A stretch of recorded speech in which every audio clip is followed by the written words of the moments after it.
Great, thanks so much. Okay, thank you.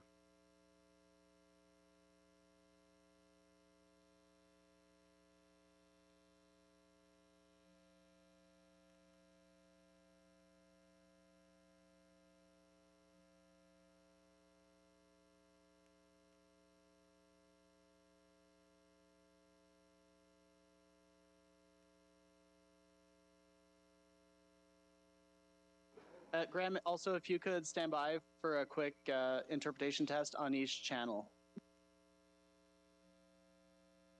Sure, just give me 2 seconds.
Interpretation team, whenever you have a minute, just a 10 count on the English channel, please. This is the English channel test 1 2, English channel test 1 2.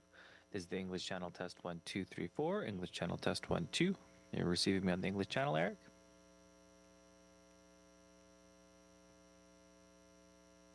It's English 1 2. Can you hear me on English? This is the English channel test 1 2.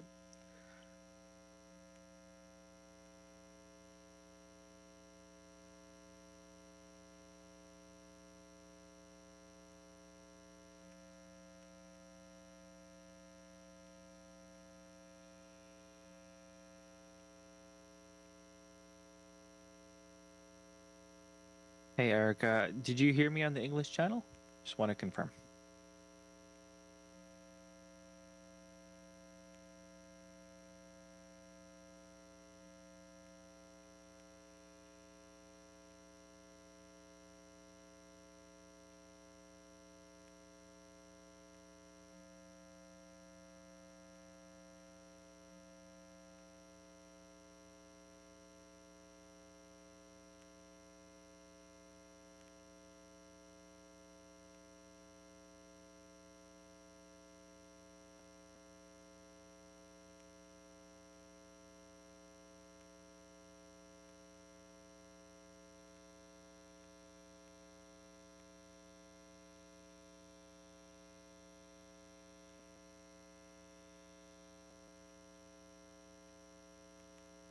And a 10 count on the French channel, please.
Bonjour à tous et à toutes. Good morning, everyone. Hello, everyone. As we begin our meeting today, on behalf of Ottawa City Council, I wish to acknowledge that Ottawa is built on unceded Algonquin Anishinaabe territory. The peoples of the Anishinaabe Algonquin Nation have lived on this territory for millennia. Their culture and presence have nurtured and continue to nurture this land. The City of Ottawa honors the peoples and land of the Anishinaabe Algonquin Nation and honors all First Nations, Inuit, and Métis peoples and their past and present contributions to this land. For those who are able, please rise for a moment of personal reflection.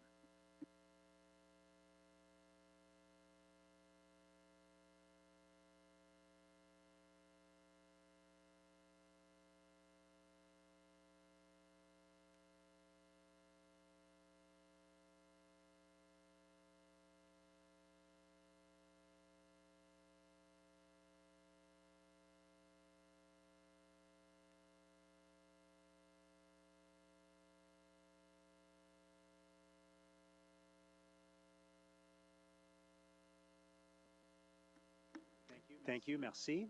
Please remain standing if you're able, and we have a very special guest here to sing our national anthem this morning, and I'll ask Councillor Kelly to introduce him. Very special indeed. Thank you very much, Mayor. Never been more important to celebrate our country and its sovereignty and to sing our anthem proudly. And I don't know anyone else who does a better job than our guest here this morning. For those of you who are NHL hockey fans, this man will need no introduction. But Mr. Lyndon Slewage is not only a retired long-time Ontario provincial police officer, but a decorated anthem singer familiar with at least 13 different anthems. But many will recognize this Ward 5 resident as the official anthem singer for the Ottawa Senators between 1994 and 2016.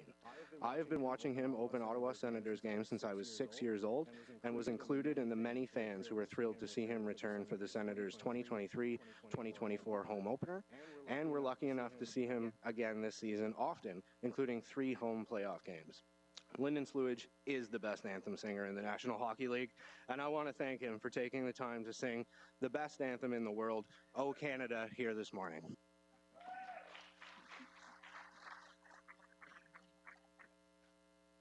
O Canada, our home and land, true patriot love, in all of us command, quand embrasse porter l'épée, il sait porter la croix. Ton soi est une épopée des plus brillants exploits. God keep our land glorious and free. O Canada, we stand on guard for thee.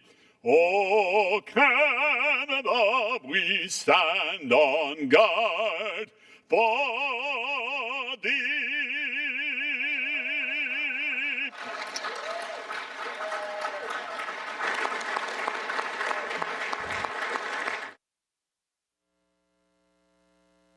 Go Sens, go. Thank you so much, Lyndon. Really appreciate it. We're very grateful for everything you've done. And you know, I think we all wish you were still singing at Senators playoff games this week, but maybe next year. Just before you go, I have a favor to ask. One of our councillors, Catherine Kitts, is celebrating a birthday today. Would you mind would you mind leading us in singing Happy Birthday to Catherine? Absolutely. Happy birthday to you. Happy birthday to you. Happy birthday, dear Catherine. Happy birthday to you.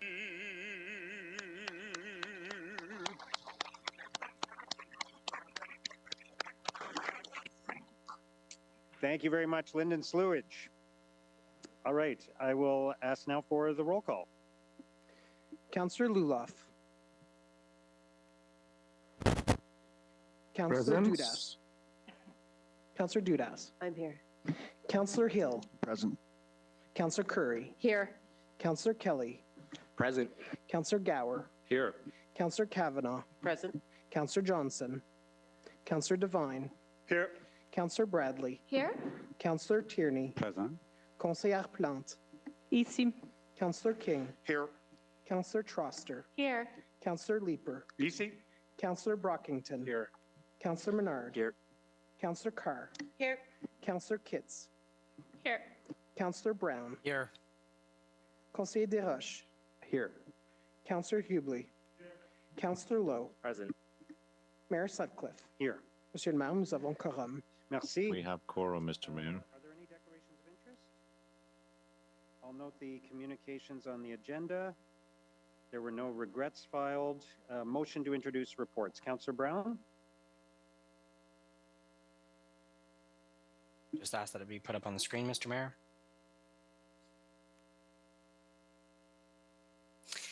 That Built Heritage Committee Report 22, Environment and Climate Change Committee Report 17, Joint Environment and Climate Change Committee and Agriculture and Rural Affairs Committee Report 2, Joint Emergency Preparedness and Protective Services Committee and Public Works and Infrastructure Committee Report 1, Planning and Housing Committee Report 47, and Public Works and Infrastructure Committee Report 19 be received and considered. And that Is that carried? Oh, sorry, did I interrupt you? I forgive you. That the rules of procedure be suspended to receive and consider the report from Strategic Initiatives Department entitled Update on the 2023 to 2026 City Strategic Plan. Okay. I left a longer pause that time. Is that carried? And if we could just go back to item 5 on the confirmation of minutes from the City Council meeting on the 14th of May. Are those carried? Okay. Item 10 is the update on the 2023-2026 City Strategic Plan, which we will hold. There's a brief presentation. Item 11 from Built Heritage Committee, 11.1, designation of the former Bell Telephone Exchange buildings at 251 Besserer, 200 First Avenue, and 43 Eccles Street. Is that carried? Item 11.2, designation of 323 to 327 Rideau Street. Is that carried? 11.3, designation of Église Saint-François d'Assise and Église Saint-Joseph d'Orléans. Is that carried? 11.4, designation of the Ottawa Mosque on Northwestern Avenue. Is that carried? 11.5, repeal of the bylaws related to 3844 Clarence Street, 520 Queen Elizabeth Driveway, 1518 Stittsville, Maine, and the Lemieux Island Bridge. Is that carried? From Environment and Climate Change, 12.1 is the Water Bylaw Review. Is that carried? 12.2 is the Source Water Protection Septic System Inspection Program. Is that carried? Item 13.1 is the Water Rate Structure Review. Is that carried? Item 14.1 is the review of special event bylaws. There are a couple of directions to staff on this. Does anyone want that held, or can we deal with the directions quickly and hold? Okay. Item 14.2 is the feasibility assessment on vulnerable social infrastructure bylaw. Hold, please. Hold. Okay, from Planning and Housing Committee, 15.1, zoning bylaw amendment for 295 and 355 Deschâtelet Avenue. Is that carried? Dissent, Mayor. Item 16.1 is the evening and weekend parking rate review. I know there's a motion related to that, so we'll hold that. Item 16.2 is the speed reduction on Earl Armstrong. Is that carried? 16.3 is the motion from Councillor Tierney on Bank Street Active Transportation and Transit Priority Feasibility Study. Is that carried? And the bulk consent agenda, is that carried? All right, let's go back to item 10, which is the update on the 2023-26 strategic plan. And I'm going to hand it over to staff in just a moment, but I just wanted to take this opportunity to thank all members of council for your ongoing engagement and your dedication to advancing and implementing the term of council priorities that we agreed upon in our work that was done in early 2023. At that time, we looked at what had been done in previous terms. We weighed in on what we had heard from our residents during the recent campaign. We made a decision to adopt a new council-led process supported by staff. Il était important de déterminer ensemble. It was important to determine the priorities together for the new council. To foster a sense of unity and pave the way to shape the future of our city together. And after many thoughtful and strategic deliberations, we identified the priorities that would help drive positive change and make Ottawa one of the best cities in which to live, work, invest, and play. And I'm proud to see that significant progress has been achieved over the last 2 years on the advancement and implementation of these priorities. That speaks to our collaborative approach and our strong commitment to the plan and to our community. En travaillant ensemble, nous By avons working fait together, we've made a lot of progress over the past 2 years. Wendy's efforts in all of this as our city manager. She undertook an organizational alignment in April of 2024 to create the new Strategic Initiatives Department, bringing together staff with expertise in key areas to deliver on our highest priorities. and having service areas fully dedicated to advancing work in priority areas such as economic development, housing solutions and investments, and climate change and resiliency has facilitated what I think has been a very focused effort with single points of accountability to deliver meaningful change for the betterment of our city. So I wanted to thank Debbie and the entire Strategic Initiatives team for your continued efforts to drive this plan forward. Un gros merci à Debbie et toute A son big équipe. vote of thanks to Debbie for all you've done and all your work. That the proposed modifications to select performance indicators are intended to provide council with the data that we need, the most accurate data and information possible to track our progress against our priorities. The update on the city's corporate strategic risks is also in keeping with our direction to enhance governance and increase oversight as it relates to corporate risk, which I know is important to all of us. So again, I want to thank you for all the work that went into the term of council priorities in the first place and in continuing to follow through on them in the time since then. And I look forward to what we will accomplish together in the remainder of this term. So I'll hand it over to Wendy now. Thank you, Mayor. Merci, Monsieur le Maire. And this morning we're here to give a brief presentation with full consideration of the report at the next council meeting. And I'd like to begin the presentation by taking a moment to thank you, Mayor Sutcliffe, and all the members of council and city staff for their tremendous collaboration to date to advance our 2023 to 2026 term of council priorities. And I too would like to extend my thanks and appreciation to Debbie Stewart, our General Manager of Strategic Initiatives, as well as Elizabeth Tyfair, who's here this morning to present with myself and their team for their ongoing dedication and support to really help drive the city's strategic plan forward. So as I said, I'm joined by Elizabeth this morning, as well as Chris Hughes, the Program Manager of Risk Management, to provide a progress overview on the 2023 to 2026 term of council priorities, the city strategic plan, and the corporate strategic risks as we've reached that midterm council mark. And before I hand it over to Elizabeth and Chris, I want to take a moment really just to set some context. So you can move to the next slide, please. So in July 2023, Council developed and adopted its 2023 to 2026 term of council priorities, which provided staff very clear direction on the priorities for this term, as well as Ottawa's future. And this term of council priorities are anchored around 4 key areas of focus that all of you are very familiar with. It's a city that has affordable housing and is more livable for all, a city that is more connected with reliable, safe, and accessible mobility options, a city that is green and resilient, a city with a diversified and prosperous economy. And together, these priorities establish Council's vision for addressing the diverse and changing needs of the community while providing a very clear roadmap and direction to guide city staff work throughout this current term. And during the past 2 years, lead departments have actively reported to the respective standing committees on specific strategic initiatives and risks related to the term of council priorities to ensure ongoing alignment with council's direction and to ensure transparency and accountability. You can move to the next slide, please. So today we're pleased to provide council with an update on the progress that we've made over the last 2 years on the city's strategic plan.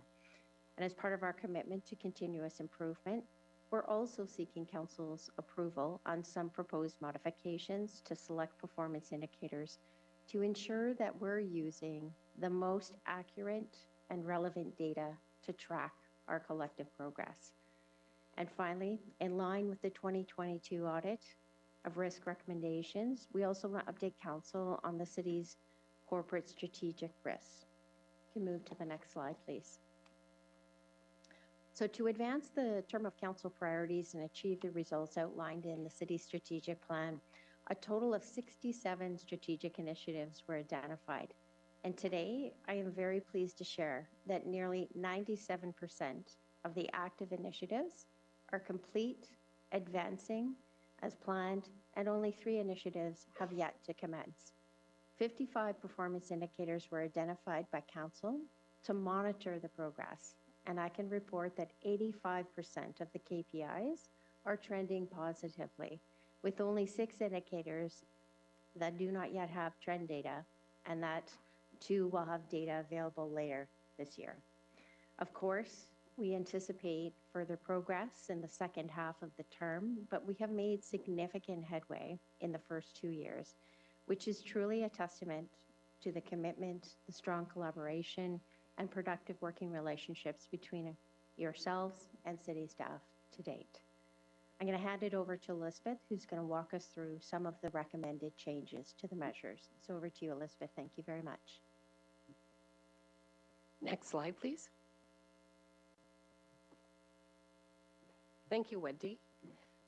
Through the work to further define the data points for each performance indicator following the approval of the 2023 to 2026 term of council priorities, the need to modify some of the performance indicators was identified.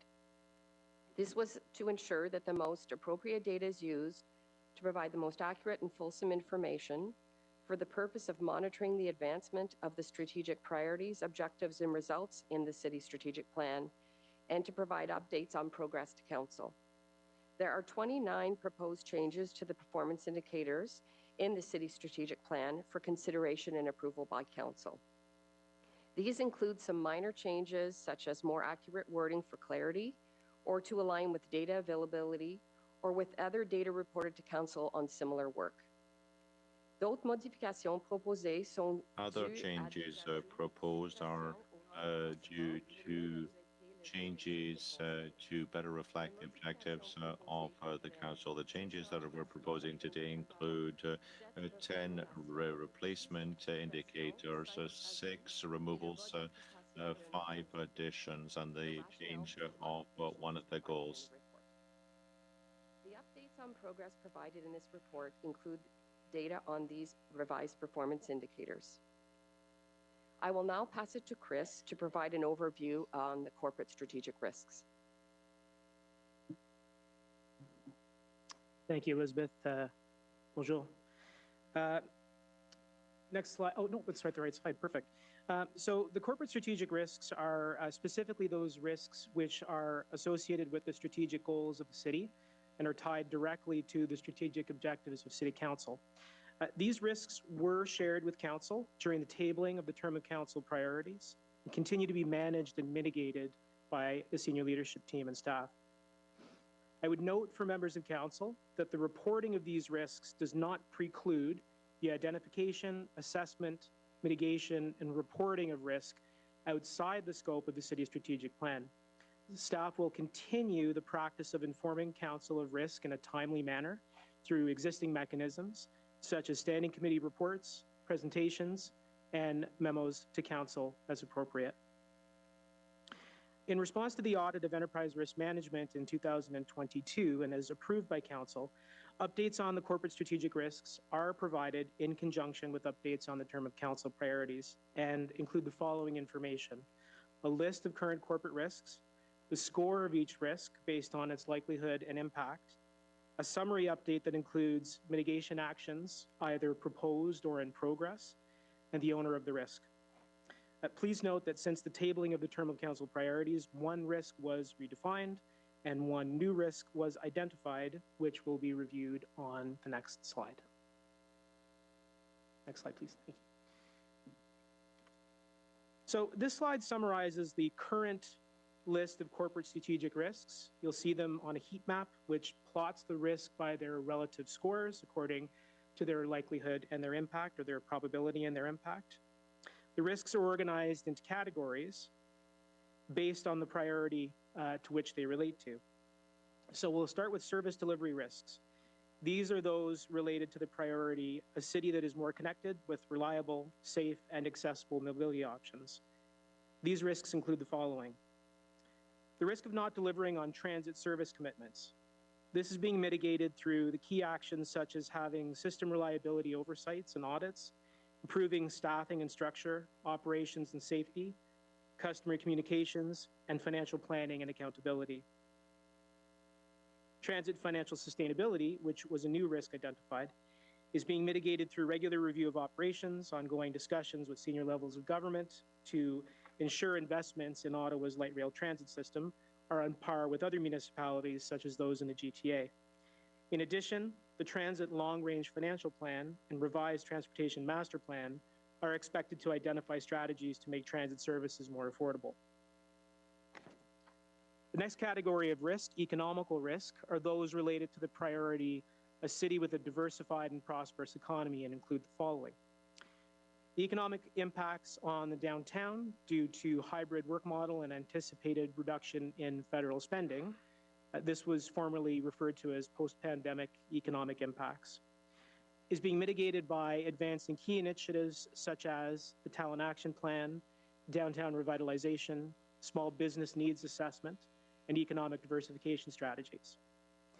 These efforts are supported by targeted campaigns such as Shop Local by Canadian, resources such as the Tariff Economic Toolkit, collaboration with federal government and agencies on plans for redeveloping surplus federal office space, and collaboration with internal and external partners to attract and retain skilled talent and facilitate the future growth of existing and emerging industries.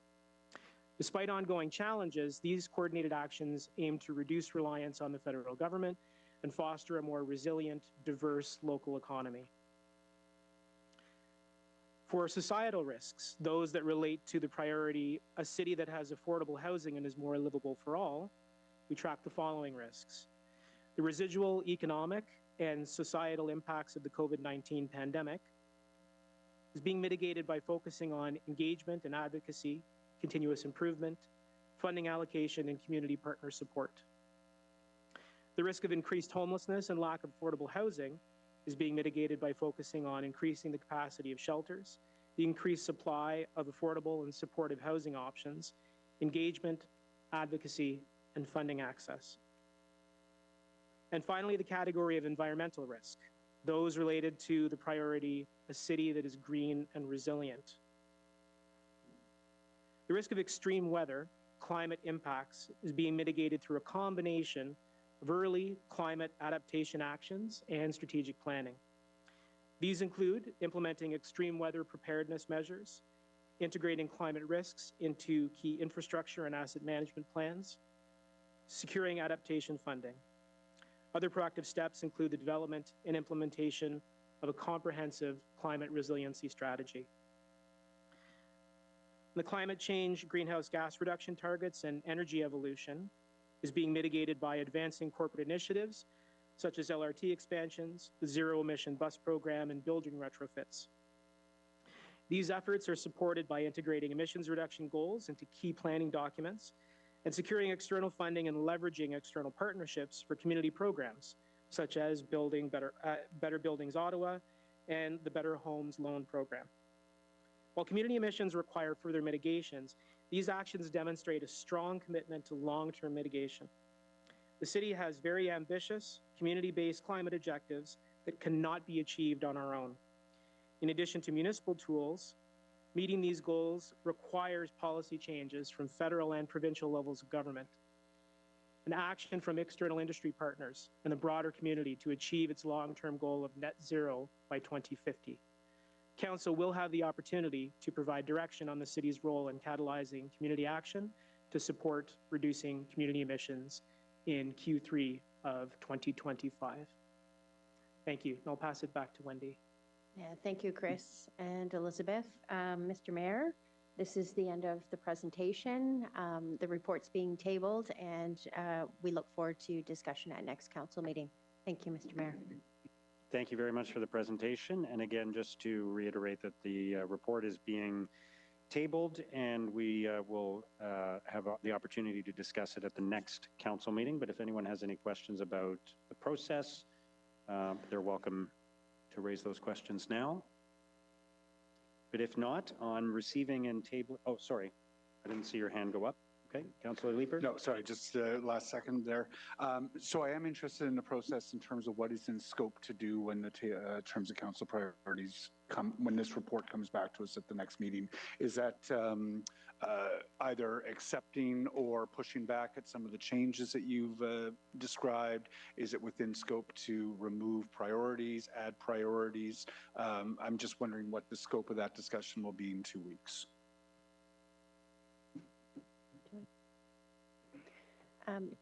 We are seeking council's approval in terms of the changes that we have in front of you today. Those relate largely to the measures that were originally part of the document when it was approved by council. It's really at the will of council with respect to any further discussion or changes that you want to have. Thank you. I don't have anything particular in mind. Just want to try to understand exactly what that looks like. Thank you. Thank you, Councillor Leeper. Councillor Curry? Yeah, just to be clear, based on what Councillor Leeper had just said, these were our term of council priorities. So if the thought was, and I hear you saying you're not going to do that, but if the thought was you were going to add a priority, I mean, that would be a very long process, right? We went through a very long process to determine what our priorities were. This is what the risks are in terms of achieving our priorities, like the goals that we'd set and the category headings that we want to focus on. So can we just be clear? There wouldn't be an opportunity after we've all read the full report and we come back again to actually add another priority.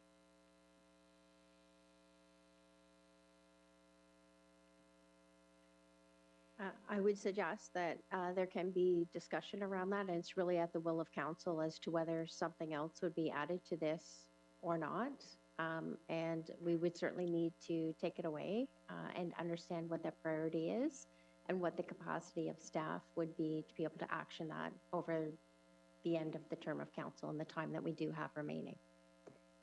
But okay. Maybe I could just clarify, just to, if you don't mind, Councillor Curry, but it would not be desirable, after having gone through, as Councillor Curry points out, after having gone through a very comprehensive process to determine the term of council priorities in the first place, it would not be desirable to simply during a council meeting add to those priorities without there being a robust process to go through in order to determine whether that was something we wanted to do, right? I would agree. And in terms of the robust process, Mr. Mayor, I think that's really important to understand exactly what it is that you're adding and the analysis behind that. Okay. And Mr. Mayor, also I would just say, not to be highlighting on this, I just wanted to say that one of the questions I had was, yes, these are our term of council priorities. Yes, these are our risks, but we when we set those priorities, we never said, and these are the only 4, and we won't be looking at anything else. Right? We have millions of priorities, really, as a city. The city is enormous. And so my own questions, I thought, really were unique to my ward that I think of as a priority. They are also being looked at, but in a different way. So I just wouldn't want to lose sight of that this isn't just, again, repeating what we said 3 years ago. These aren't our only priorities. Correct. Okay, thank you for that clarification. So on receiving and tabling the midterm update on the term of council priorities and corporate strategic risks, is that carried? Okay, let's move to item 14.1, review of special event bylaws. There are a couple of directions to staff. Conseillère Plante.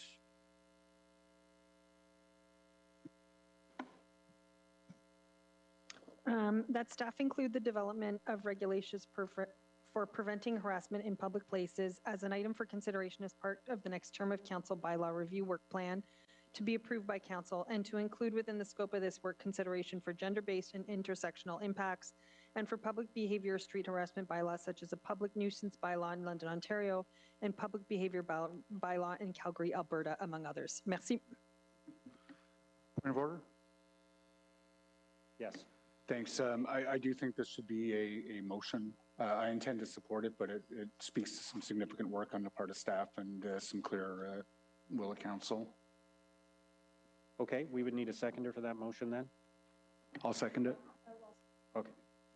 Councillor King or Councillor Leeper? Okay. I'll introduce the other direction then, and then we can discuss all of this. Councillor Hill. Thank you, Mr. Mayor. Direction to staff that staff be directed to report back to the Public Works and Infrastructure Committee in Q2 of 2027 with a report on the impact of the voluntary notification system for demonstrations, including a comparison with the previous permit system and with statistics and analysis that includes the following. 1, proactive disclosures and coordination by organized protests with the City of Ottawa. 2, any changes to the costs to the city and relevant city partners, for example, the police, if available, in managing protests. And 3, any noticeable trends in demonstration activity in Ottawa. Point of order? Okay. Same. I believe that this should be a motion. It speaks to some significant work on the part of staff, and I believe that council should clearly express its will in favor of this if it's going to move forward. Okay. Councillor Hill, are you all right with it being a motion? Do you have a seconder? I'm ready to second it, Mr. Mayor. Councillor Hughley, thank you. Okay. Any discussion on either motion or the original? Councillor Curry? Can we just have a comment from staff on how much work each would entail, just so that it's clear? I think Councillor Leeper believes it's a lot of work. I would like to have that validated. Mr. Mayor, maybe I'll start and then I'll hand it over to Mr. Goncier for comment on Councillor Hill's direction to staff. With respect to Councillor Plant's direction to staff, I would suggest that it is not a great deal of work. We're not being tasked with developing this bylaw in this term of council. We're being asked with considering the developing regulations for preventing harassment in public spaces as part of next term of council's bylaw review work plan, which we would bring back to council at that time for approval. So we would include it as part of that process, but we wouldn't effectively be beginning the work on that item until next term. And I'll hand it over to Mr. Goncier with respect to the other item. Yeah, Mr. Mayor, in terms of the Councillor Hill motion, we're going to be monitoring in any event, basically, the changes that we're seeing with the new notification process. So for us to report back to council is not an onerous effort. Okay, thank you. Councillor King? Thank you so much, Your Worship. Just some brief comments. I just really wanted to thank Councillor Troster for making the initial inquiries around this item, as well as Councillor Plant for actually bringing the direction which is now in motion. I know over my course here in city government, the number of complaints that I've heard from our residents and the real impact on their lives has been considerable. And I think that this motion that looks at the development of regulations for preventing harassment in public places is very important. It's something that I've had conversations in terms of many community groups, many individual residents who have experienced harassment in public places, including myself before I was elected to this place. So I think it is very important.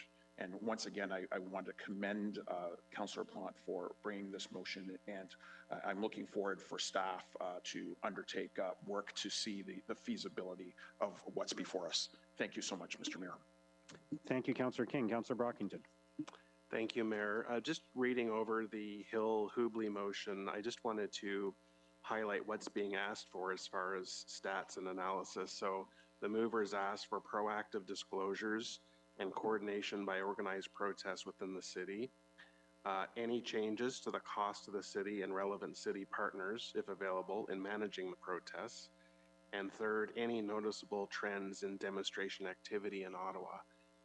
So my question to staff is, assuming you've seen this list in advance, is there anything else, if we're going to direct you to do this work and collect these statistics and data, is there anything else that you think council should have before itself in addition to these three items?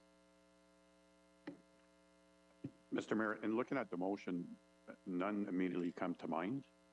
Now, that being said, as we implement the new system, if there are other observations that are made through that process, we would certainly include that information as part of a report. Even if it's not listed, you'll add that. Okay, fair enough. Okay, thanks, Mayor. Thank you. Councillor Devine? Thank you, Chair.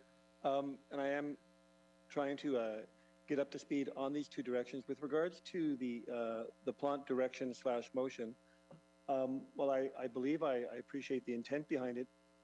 Can I question for staff, similar to the questions that we ask with regards to bubble bylaw, not that I'm trying to jump the queue, but one of the overriding arguments in the debate over that is putting in place new laws where laws already exist to prevent those concerns.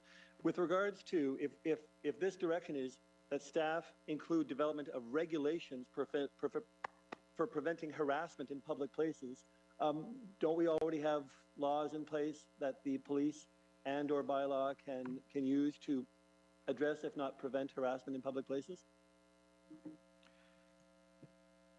Mr. Mayor, I believe the intent of this this direction, I would refer to the mover of the direction, but it's to look at that specifically, right? Are there any gaps that need to be addressed? And that's something that we would look at through the development of next term of council's bylaw review work plan. So for each term of council, we have a council approved work plan that sets out which specific areas may require amendments or new regulations. So this is a specific area that's being asked to be considered as part of that work plan, and then we would do that analysis and come back with potential regulations if next term of council deems it appropriate to review as part of that process. Thank you, and I appreciate that. Similar to the concerns I've expressed with the bubble bylaw, it's always the unanticipated consequences of enacting a new piece of legislation. And I can only imagine that if we are directing staff to go out and seek, perhaps create regulations for addressing harassment in public places, I wonder about the potential vulnerable communities that might then become subject to such regulations. I wonder about homeless people in the street that might then be subject to accusations of public harassment. So again, I appreciate the spirit. I guess I have concerns about A, we already have such laws in place, and B, we might not be able to anticipate what might be the outcomes of that. Thank you, Chair. Thank you, Councillor Devine. Councillor Johnson? Thank you, Chair. So just to understand the permit system that we had with the special events bylaw, if you were to have a demonstration, you would have to apply for a permit through the Director Chapman. Is that right? At this, Mayor, at this point, basically the permitting system would be done through either our team or Event Central. Our process basically has timelines that are related to that. Basically, it requires at least 28 days for a permit to be received so that we can review it and do the coordination that's required. Under the notification process, those timelines are removed. What we're trying to do is remove the barriers for that engagement so that we can get more insights and communication on demonstrations that may be taking place so that we can communicate that with our partners. Right. And from what I remember from our conversation at committee, we were also removing that process because it was problematic under the Constitution, given that demonstrations are freedom of assembly as a protected right under the Constitution, under the Charter. Mr. Mayor, that's correct. Okay, so just to remind everyone sort of the variables that we're playing with here, I don't think it's appropriate for us to send staff away to collect data on whether or not there are noticeable trends in demonstrations, which is a vague, strange term, when in fact we're trying to remove the permit process to become more in line with the Constitution. Although you may be tracking those permissions or those notifications for your own purposes, I think the idea is to actually remove red tape in this instance and not to create more of an overreach of the government.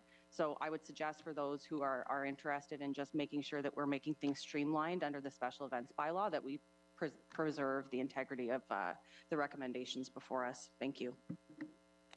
Thank you, Councillor Johnson. Councillor Hill. Thank you, Mr. Mayor. I'll treat this as my conclusion of the motion then. I do think it's relevant to have these statistics because as we go forward, we need to keep in mind not only why we do this coordination for demonstration events, but we also need to keep in mind that we are responsible to set the conditions through these tools, whether it be bylaws or other legislation, to make sure that our community is safe.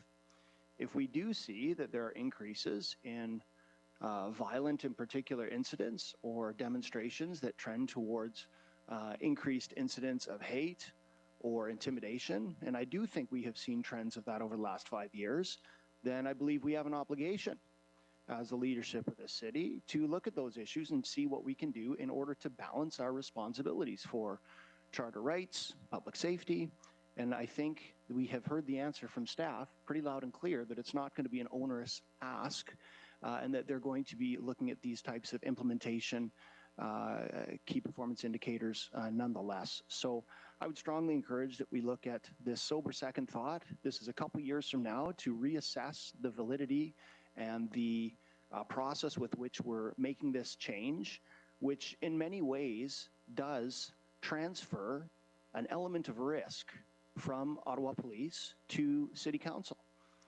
because we are giving up a lever.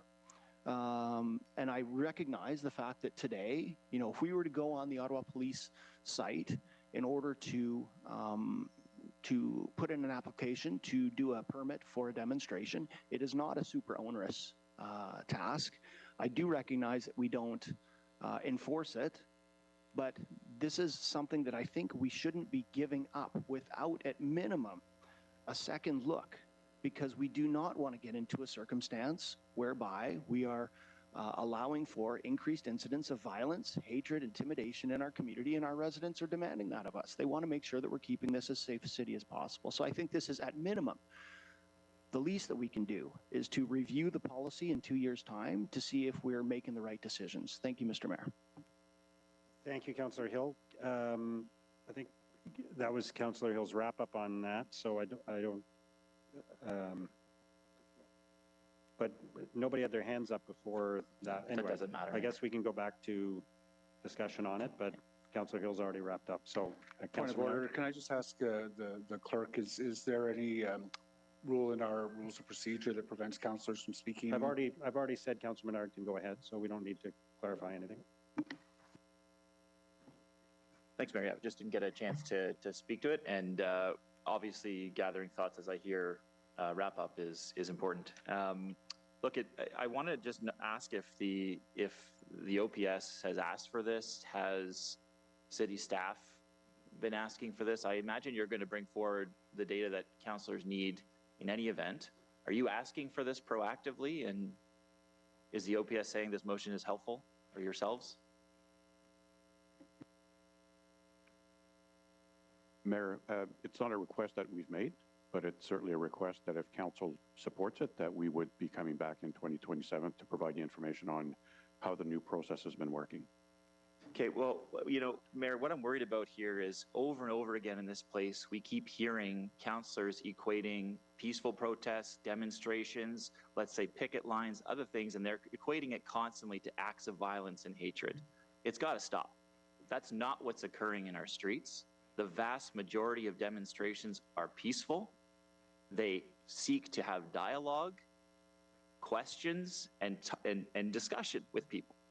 That's the vast majority of people that are out there. But what I'm seeing is a drip, drip, drip, more and more of some councillors equating this with violence and public safety and disorder.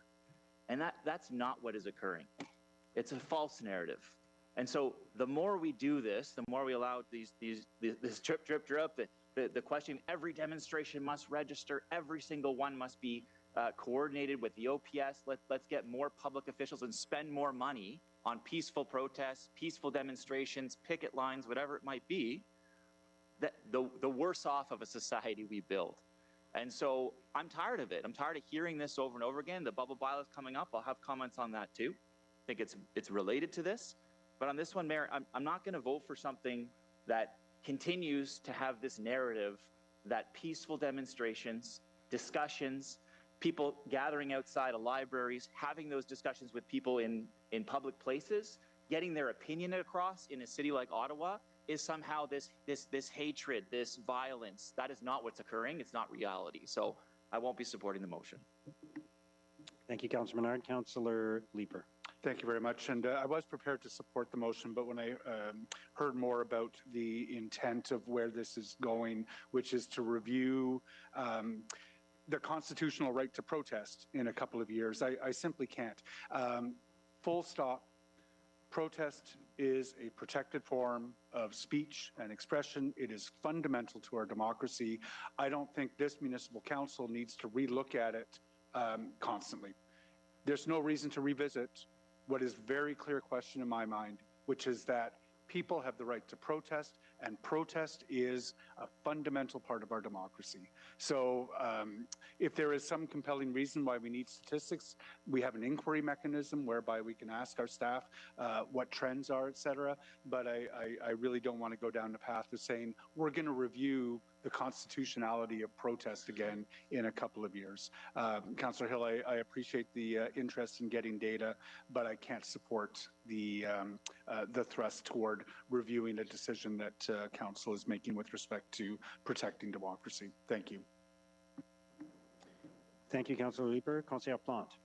Thank you. I'm not sure who to ask this question to, but given the multi-jurisdictional nature of how our protests take place here in Ottawa, could anybody confirm if these kinds of statistics were used to be able to get the Solicitor General funding for things like our horses and the new police force that is going to be dedicated to protest? Because if those statistics are helpful to get funding, I think it's worthwhile to consider the motion.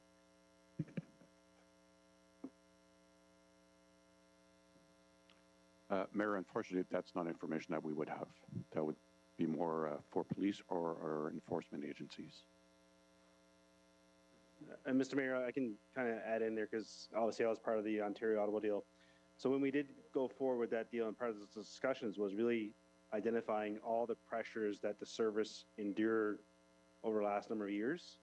And what I can tell you is that the more data we add, secured that funding. So any and all data that we can provide on all elements of the Ontario deal, and when we deal with upper tier governments, the more data we have, the better position we are for funding. Thank you. Okay, merci, Councillor Plante. So on the... Yeas and nays, Mayor, on the second motion. Pardon? Yeas and nays on the second motion, I'm fine. Sure. On the Plante motion, is that carried? No, dissent. Okay. Thank you. One dissent, is that what I heard? Okay. Okay, yeas and nays on the Hill motion then, please. Councillor Curry. Yes. Councillor Carr. No. Councillor Lowe. Yes. Councillor Menard. No. Councillor Troster.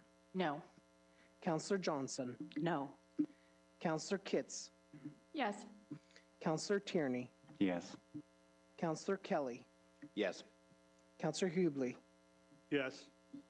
Councillor DeRush. Yes. Councillor Kavanaugh. No. Councillor Bradley. No. Councillor King. No. Councillor Leeper. No. Councillor Luloff. No. Councillor Devine. No. Councillor Gower. No. Conseillère Plante. Oui. Councillor Hill. Yes. Councillor Brown. Yes. Councillor Dudas. Yes. Councillor Brockington. Mayor Sutcliffe. Yes.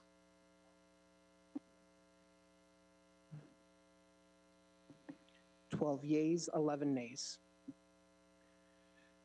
Okay, thank you. And then the item, the original item as amended, is that carried? Dissent. Okay. Sorry, on the item, can I dissent, Mr. Mayor, on 1C. yeah, 1C, 1C. Thank you. Me too. Okay, Councillor Kitts as well. Okay, moving on to the feasibility assessment for vulnerable social infrastructure bylaw. Councillor Bradley, I believe you have a direction on this. Councillor Bradley? You have a direction? Yes, Mr. Mayor, I do have a direction. Just give me 1 second here.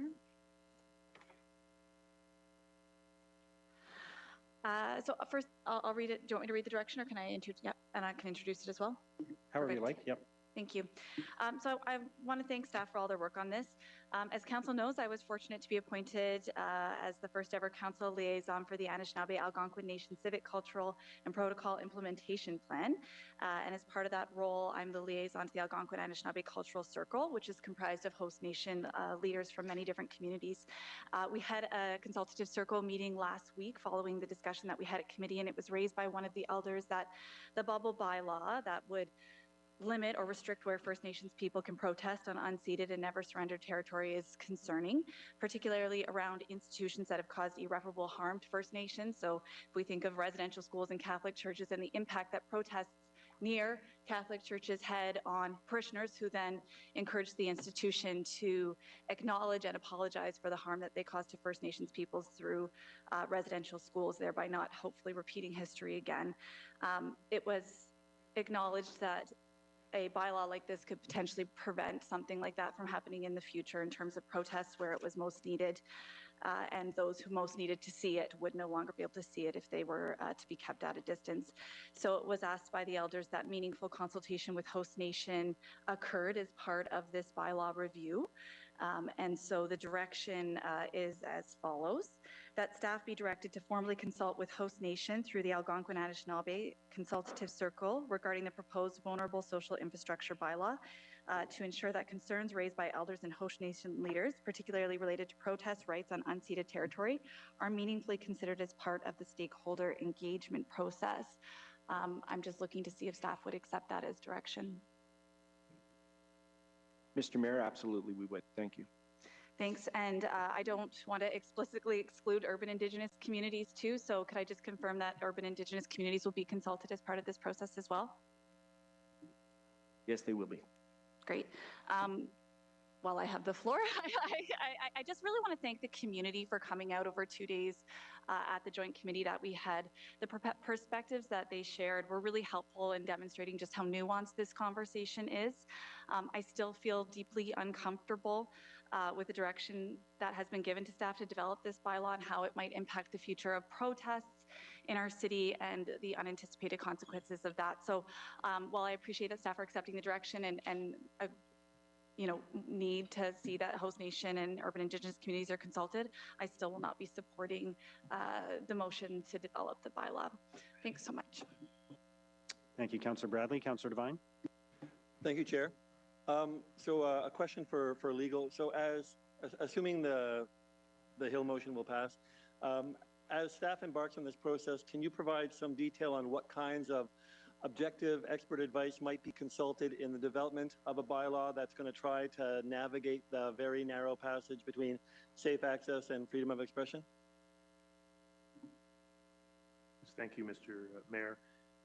Through the delegation of authority bylaw in my role as interim city solicitor, I have and will continue to use the most efficient combination of internal legal staff and external legal resources, and I will continue to do so in the event that the joint committee recommendation is carried by council. I will can advise members of council that as part of my membership with the Municipal Law Departments Association of Ontario, engagement in the International Municipal Lawyers Association of Canada chapter, the Big City Caucus membership of city solicitors, that discussion is ongoing. I will engage obviously with staff through their consultation process and provide legal advice in a timely fashion so that it informs that process. Thank you. So colleagues, 2 days ago, the Toronto Star ran a headline. It said the confidential legal advice that Toronto City Council was given about limiting protest. It referred to the bubble bylaw that was recently passed in Toronto. Toronto City Solicitor advised that their bylaw might survive a charter challenge if it was narrowly tailored, meaning it shouldn't go further than necessary to achieve its goals. To meet that standard, what city staff proposed there were several safeguards: a 20-meter limit on the bubble zone, a time restriction, and most importantly, in my opinion, an application-based system. And I do thank staff for accepting my direction to consider application-based systems for ours. Applicants there would have needed to show that protests had actually occurred and that access to vulnerable infrastructure had been impeded.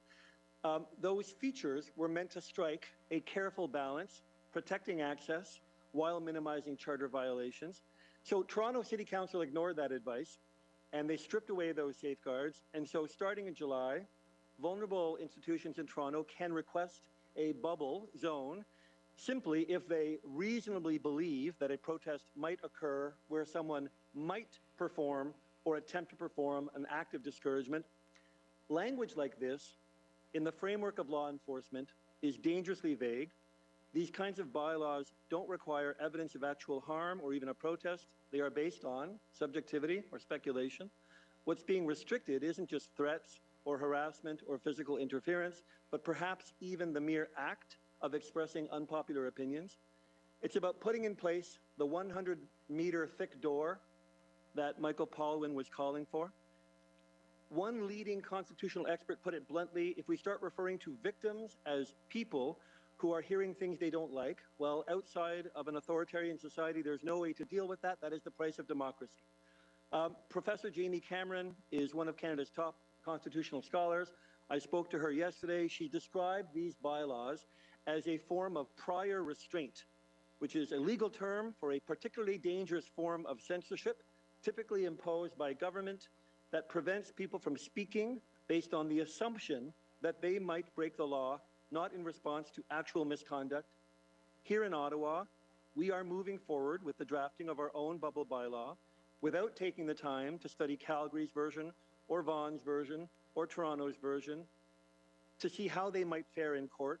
We are directing staff to draft legislation that, by expert accounts, could possibly be seen as government-imposed censorship based not on proven harm, but on subjective and speculative fears. When staff does begin its work on researching and consulting, I do strongly urge staff to actively seek out objective legal opinions from individuals well-versed in constitutional law and charter rights, preferably from those who have no skin in the game. As I mentioned in the previous item, it is the unintended consequences of these kinds of bylaws that I'm worried about.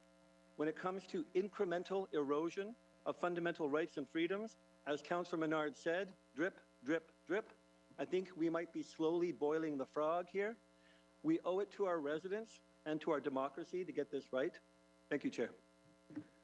Thank you, Councillor Devine. Councillor Johnson. Thank you to the chair. I do have some comments after the last couple of weeks. And what sticks out for me is when Ross Baraka, the mayor of Newark, New Jersey, was arrested by police while protesting an ICE facility in his city. I remember sitting at the breakfast table and saying, I promise I'm not going to be in the headlines for supporting, you know, any kind of suppression of dissent. But here we are, and I am voting with great hesitation to support the exploration of a bubble bylaw. So I want to offer my explanation for my future record, for my kids' future records when they look back. So over 2 grueling days at committee, we heard testimony from many different reasonable people who are struggling with rising fear and feelings of insecurity moving through our lives right now.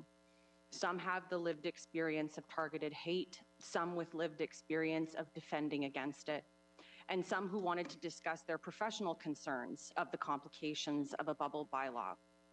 So sometimes coming to committee, you know, I might start with a position, but I really value hearing from residents, and that's why after 2 days and 2 meaningful changes with what was on the floor, my vote changed. We were together at committee, and I appreciate the collaboration around the table, able to remove what I considered to be an uncomfortable reliance on any one individual enforcement agent's subjective interpretation of what was a nuisance. I'm very uncomfortable with the idea of one person being able to condemn or articulate another person's charter-protected right of protest as being more or less dangerous to them. I know we feel uncomfortable sometimes, and certainly I do right now, but I do think that we need to allow for people to express themselves to the full ability. Police already have tools for interpreting what is harassment and what is intimidation. And so to introduce what the police told us could be a lower threshold for managing behavior before it becomes criminal, to me sounded like a recipe for disaster. Potential for uneven application, case by case, and less defensible when both choosing to enforce and choosing to not enforce, which is still going to be a problem with this. And so with police still reporting disproportionate use of force against Black, Middle Eastern, and racialized folks, I'm really pleased that we're staying away from that. And through the excellent direction brought by Councillor Devine, we're asking for the consideration of an application-based approach. And that means that we would be moving into an opt-in design, which offers communities a tool instead of police and bylaw a tool. I think this approach helps address the very valid criticisms of government overreach and could simplify administration and would consider the implications of the proactive restriction of human rights, which I believe has tremendous constitutional problems. So what are we left with? This motion that sets an objective distance from a vulnerable infrastructure. And, you know, guess what? I still don't know if we're there. I still remain uncomfortable with it because we may now restrict peaceful protest. And I am unconvinced that a municipality has the authority to prevent freedom of assembly and freedom of expression. We had a very powerful delegate here at committee that spoke very well about the two audiences that protest is for. One is the decision makers. The other is the general public who might be less aware of what you're going through. Jack and Jill Front Porch may not have yet protested. They haven't been asked to. We need to ask them to. The people who are protesting have the lived experience of being left out. This is the way they let Jack and Jill Front Porch know what they're going through and ask them to be allies. Public pressure and public momentum building are essential. You may as well just create boxes of places that people are allowed to protest. If you think it's just for decision makers, I mean, I know many of us come here already with our decisions made. So now we go out and we do the work for 9 months. And that's a good thing. Frankly, for me, this was absolutely gut-wrenching. I want my community members to feel safe, but I remain uncomfortable when we're suggesting it is reasonable to exchange broad liberties for a little temporary safety, which is what I fear this bylaw may be doing. Thank you. Thank you, Councillor Johnson. Councillor Troster. Thank you so much, Mayor. And Councillor Johnson really did say some things that I've been contemplating, but I wanted to share my experience as the only queer member of City Council, as the only Jewish member of City Council, who this debate was very, very personal to me and also incredibly gut-wrenching. And I also walked into committee with one opinion and I left with a slightly different one, and I wanted to share why. I come from a community where my rights exist because people protested, because someone threw a brick at the Stonewall Inn, because queer people rioted after bathhouse raids in Toronto, because ACT UP in New York City occupied a Roman Catholic church to speak out against the church's collusion with the government to not provide adequate health care for people who are dying from AIDS. And so protest is not always convenient. It's not always quiet. The purpose is to be disruptive, and it is to make people listen, and people do it when they're desperate, when they don't have any other place or any other way that they can make their voice heard. And that is what is happening right now in the face of a horrendous war. People are losing family. People are really concerned about malnourishment and about amputations of children and about the absolutely horrendous things that happen during a war. And so they might scream out in pain, and they might scream out in suffering. And that is not harassment, that is not violence, that is the right to speak out. And so what made me profoundly uncomfortable was any implication that we should be contemplating a bylaw that would prevent people from being seen and from being heard. But I also fundamentally believe that we did something very good by removing any potential language about a grievance demonstration. I was very concerned about giving police or bylaw new powers to make the determination about whether a protest is legitimate or not. That is not their job. That is not a territory we should be entering into. But I do believe it is reasonable to think about safe access to vulnerable institutions. And that also comes from personal experience. I stood arm in arm with many of you, including Councillor Leeper, who had had someone at his throat in an actual street fight in front of Broadview Public School a year ago. It was terrifying, and we were back there again this summer. I don't want to have to defend schools against transphobes with my body anymore. It has reached the point that it is unreasonable. And if we can give that school a tool without having to go to court to get an injunction, if it can be application-based, to me, that gives me great comfort, and I think it's something that really would strike that balance. So I cannot see supporting a bylaw unless it's application-based. I also remain deeply concerned. I want to see any bubble we create frankly, to be as small as possible, because you have a right to access your daycare or school or religious institution, but you don't have a right to be uncomfortable. And I really think we need to make the distinction between danger and discomfort, because we can all stand to be a little bit uncomfortable sometimes if it makes us realize what's going on in the world. So I want to thank everyone who came to committee. I learned a lot. I reflected deeply, I listened deeply, and it moved me to a different place. But that doesn't mean I'm going to vote in favor of a bylaw if I think that in the end it's something that could restrict the fundamental human right to protest. So I want to thank everyone who was involved in this process, because I also think we got to a good place. And a distinction that I will make is the City of Toronto didn't go to committee with their bubble bylaw, they went to council, which is where all of those extra motions were piled on. So I'm hoping, because the intention is for this to come back to a joint committee, again, if there's any amendments, we can do so carefully and thoughtfully and with legal advice. Because yeah, it sounds like what happened there was very messy. And I don't want to go there either. So thank you, everyone. Thank you for indulging me. I will be supporting this motion with extreme reservations and without a final decision about where I'll land in 9 months, because we don't know until we see what the community tells us. Thank you. Thank you, Councillor Troster. Councillor Menard. Thank you, Mayor. I have a number of concerns with the motion, and I don't think we've landed in a good place. I think it's a worse place, unfortunately. In the City of Toronto, a legal memo was produced that indicated that what council was doing was likely unconstitutional. Can legal staff at the City of Ottawa give an opinion on the constitutionality of what is in the motion before council today to assist councillors? Mr. Mayor, as I said at joint committee, if this recommendation is carried by council, a process will be engaged, the bylaw development review process. That will include providing legal advice as it relates to the results of the Ottawa experience. Committee, I indicated, Mr. Mayor, that I would not be able to provide legal opinions on the fly, and I'm not prepared to do that again today. What we would be able to say is our review to date, working with Bylaw Regulatory Services and the Emergency and Protective Services Department, is we responded to the inquiry from council that a bylaw of this nature is feasible. The next steps would be to fulfill any direction from council to build out such a bylaw through a review and legal opinions on the application of the Charter of Rights. That would be our commitment, that will be the process, and should there be any changes in legislation, any changes in the case law, that will be informed through the process, and we'll advise council of that. Why wasn't a legal opinion sought or produced by the legal department when the first motion came forward to send us down this path before we got to this point, and why is a legal opinion still not available to assist city councilors in our decision making today?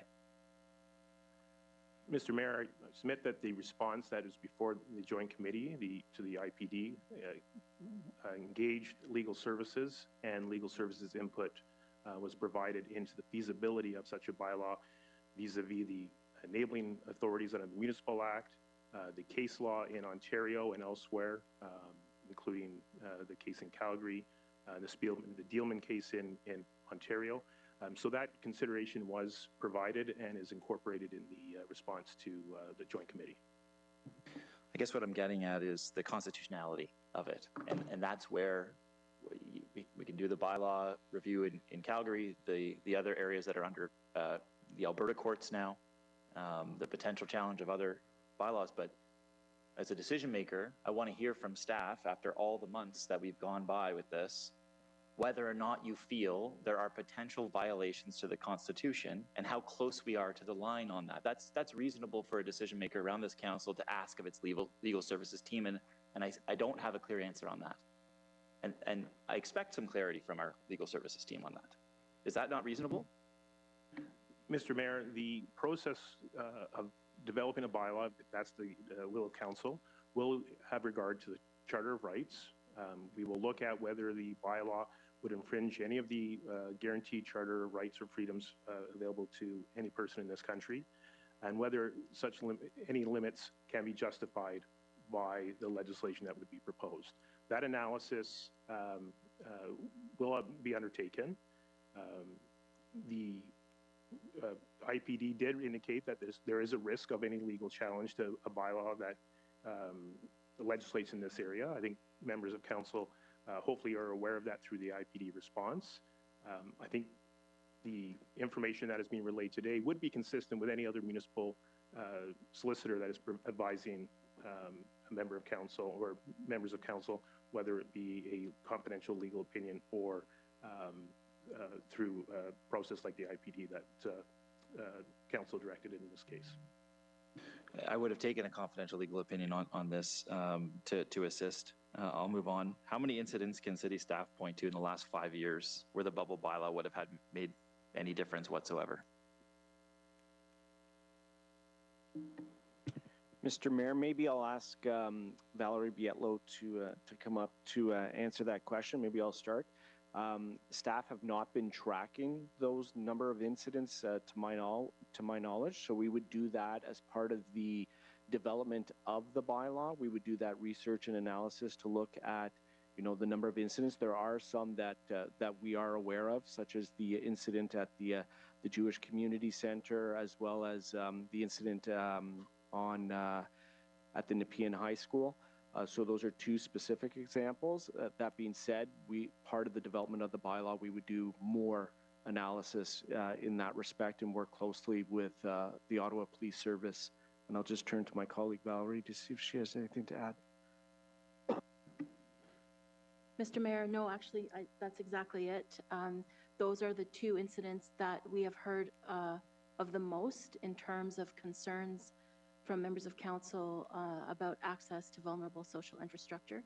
But as GM Perot has noted, if we're directed to do this work, we would be doing a deep dive into statistics and other information that we can find. With regard to the first incident you just mentioned, is there not a law in the books around trespassing that could have been implemented at that point or exercised, I suppose, at that point, instead of the restrictions we're talking about here today? Mr. Mayor, I would defer to our colleagues from the Ottawa Police Service to respond to that question in terms of the enforcement action that was taken on that for that specific incident. Yes, there is a trespass to property offense. As to the application of that offense, I would defer that question to the police. Okay, I don't know if OPS is here or not, but I appreciate the answer. If they are here, please let me know. Toronto Council estimates a cost of nearly $2 million to implement and enforce the proposal in their city. How much will this cost potentially for the residents of Ottawa? Sorry, Councillor, could you repeat the question? The cost for implementation? Yeah, Toronto Council estimated a cost of nearly $2 million to implement and enforce the proposal in their city. So, Mr. Mayor, that would form part of our work as we're developing the bylaw and we come back with recommendations and a draft bylaw for a council to consider. We would also include what the enforcement strategy would look like and any costs related to that. Will you be enforcing peaceful protest within a certain amount of meters of so-called vulnerable social infrastructure? Councillor, no, not if it's a peaceful protest. But again, we have to do the work to identify what the parameters of what this bylaw would look like and in order for the application of the bylaw. In theory, if the councillor brought a motion to add libraries or community centers in the future as also vulnerable social infrastructure, they could do that. This bylaw could open up other potential areas that could be defined as vulnerable social infrastructure. Is that correct? Yes, Mr. Mayor, if the council wishes to amend any of its bylaws, it's within council's jurisdiction, obviously subject to enabling authority and obviously the Constitution. Just theoretically, what we're hearing about, other silencing of dissent being discussed as that peaceful protest being discussed as hateful or violent, a councillor could bring a motion to stop work action as well, potentially. I know we've said, oh, that's not going to be included, but they could say, look, vulnerable social infrastructure outside of that workplace, we might restrict it there too. Is that a question? It is, well, yes, it's a question. But is it not the case that City Council can at any time add or subtract anything from a bylaw if that's how council votes? Is that not the case?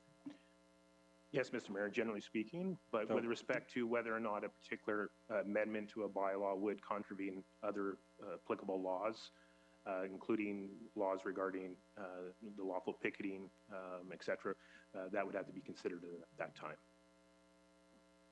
Yeah, and Mayor, you're making my point. Theoretically, yeah, someone could bring an amendment and say, let's add community centers to this.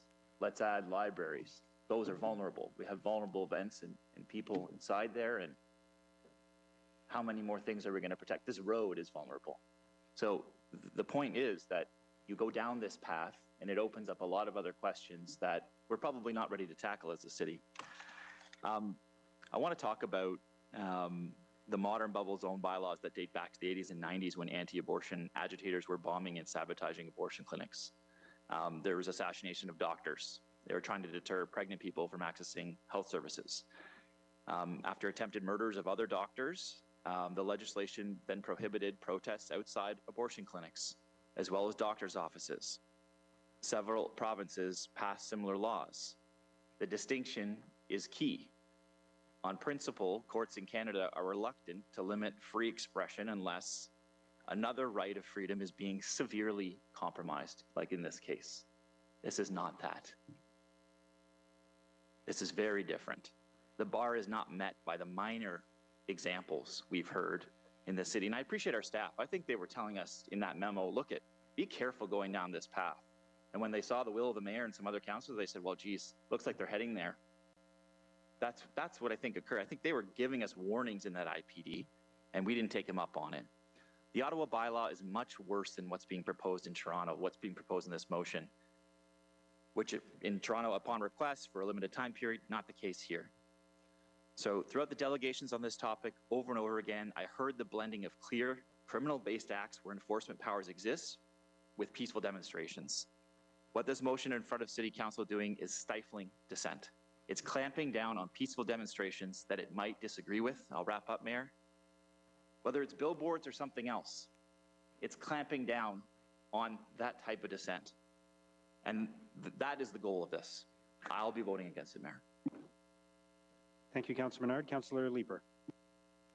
Thank you very much, Mayor. I think it's important to remember today, as Councillor Troster has emphasized, that we are not passing a bylaw.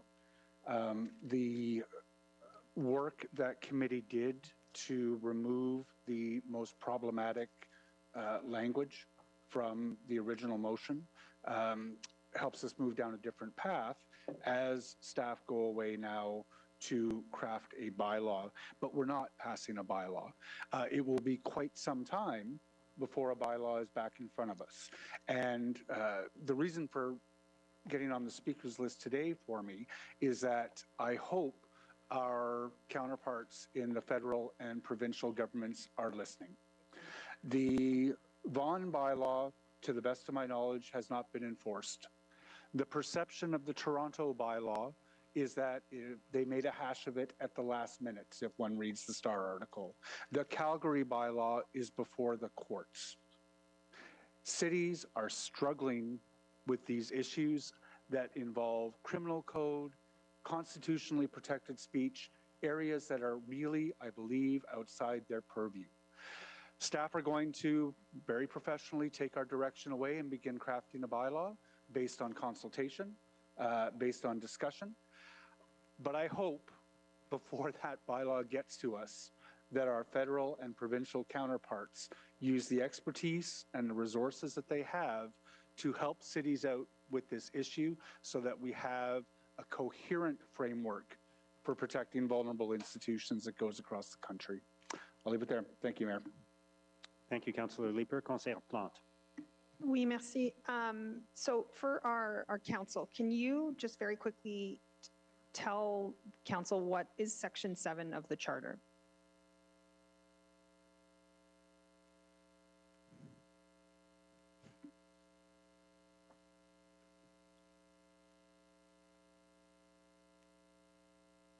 The reason why I brought copy today. So Section 7 introduces the legal rights under the Canadian Constitution, the Charter of Rights and Freedoms, and it sets out the legal rights of everyone has the right to life, liberty, and security of the person, and the right not to be deprived thereof, except in accordance with the principles of fundamental justice. Correct. And so if legislators or municipalities enact any laws or bylaws that contravene that, it is the courts who will determine whether or not they're arbitrary, overboard, or disproportionate, correct? Yes, Mr. Mayor, the courts exercise a supervisory role over legislation in this country. Thank you. So I just wanted to touch upon what Councillor Johnson was sort of getting at in her comments, which is this idea of managing behavior, and I believe Councillor Lieber touched upon it as well, that, you know, cities are dealing with a whole range of issues right now where we are just confronted with things that we are normally not confronted with. I can tell you, and we had a discussion yesterday about this regarding the alcohol in parks. In Ward 12, people generally feel that the law and police have failed them and that it's just bedlam everywhere and people can do whatever they want and they don't feel safe. And so I think it's okay for municipalities to enter into this discussion about what we need from upper levels of government to be able to manage what's happening in our very quickly growing cities quickly. It is not the same world as we were before the pandemic. And as you can see, there's a groundswell of support from other municipalities for these types of bylaws. They're being passed everywhere. And I don't think legislators at upper levels can really ignore that anymore. And I think it's okay that we enter into this discussion. I think it's okay that we be part of some sort of, you know, jurisprudence on this. And I'm really glad we're having this because I'm hoping we can also then have discussions around things like public drug use and how far those things should be from schools. Right now, the province of Ontario is going through a review of the 200-meter rule for injection sites. BC just won their 300-meter rule around cannabis dispensaries. Those things can't be 300 meters from schools or daycares. So, and that, again, came from a municipality who enacted that bylaw. So I think it's okay that we enter into this discussion. As Councillor Leeper pointed out, it's not like we're passing the bylaw today. We are just simply looking into things. And I appreciate everyone who came forward in committee and provided their comments. A lot of those people have been engaged in the protest movement for a long time, and we're really appreciative of all the organizing that entails. And I'm also appreciative that we have to now maybe look at our cities, which are densifying very quickly, and how those things can affect the other people living around them. Merci beaucoup. Merci, Conseillère Plante. Councillor Kavanagh. Thank you, Mr. Mayor. I have to say I've really struggled with this. I wasn't a member of the committees. I did listen to the debate, and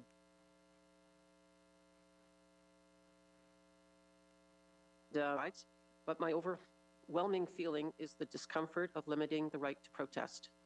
That is something that has been worked on very, very hard over many, many years. And it's easy to push back against protests because they do look angry. These are angry people who have had a feeling of injustice. We can think of protests like George Floyd. We can think of really, really angry people who see injustice. And it's not necessarily aimed at the place they're at. It's a bigger picture. In many cases, it's international. And here we are, the city of Ottawa, having to deal with this, a bubble bylaw, and other cities. We're like little pods. And why are we having to deal with it? Because other levels of government are just letting us do it. They're ignoring this. This is not our wheelhouse, not at all. And I don't think that we should be doing this at all. I'm very, very uncomfortable. My overall feeling is that we're hoping that something will intervene and that we won't have to deal with it, because this is not what we should be doing. I was going to suggest an amendment that we switch it from 9 months to 12 months in terms of the return policy, because it's too short of time. This is mammoth. And I don't know if that could be a friendly amendment or not. I'm just going to put that out. I apologize. This is, but I think it's reasonable. So there's no, because this comes from committee, I believe you'd have to make a motion with a seconder to change the timeline. It would not, there would not be a, would not be considered a friendly amendment. Okay, so you're making a motion to change the timeline to 12 months from 9 months, seconded by Councillor Bradley? Yeah. Okay. Thank you. I think that we do need more time. It's the, just in terms of what's happening in the other cities, I'm not going to repeat what my colleagues have said. There's so much going on, and it needs to be carefully analyzed. I realize the need to protect the vulnerable. I think about the abortion clinics, and I was just reminded about protests during COVID against hospital workers that nobody talked about, that they were being harassed by anti-vaxxers. Those are all things that happen. Nobody all of a sudden said a bubble law for that, you know. So what made this come up now? So I think we need to look at it. If we can get this amendment, I will consider supporting, only to hopefully see the right things happen and have this fully analyzed at other levels of government. Thank you.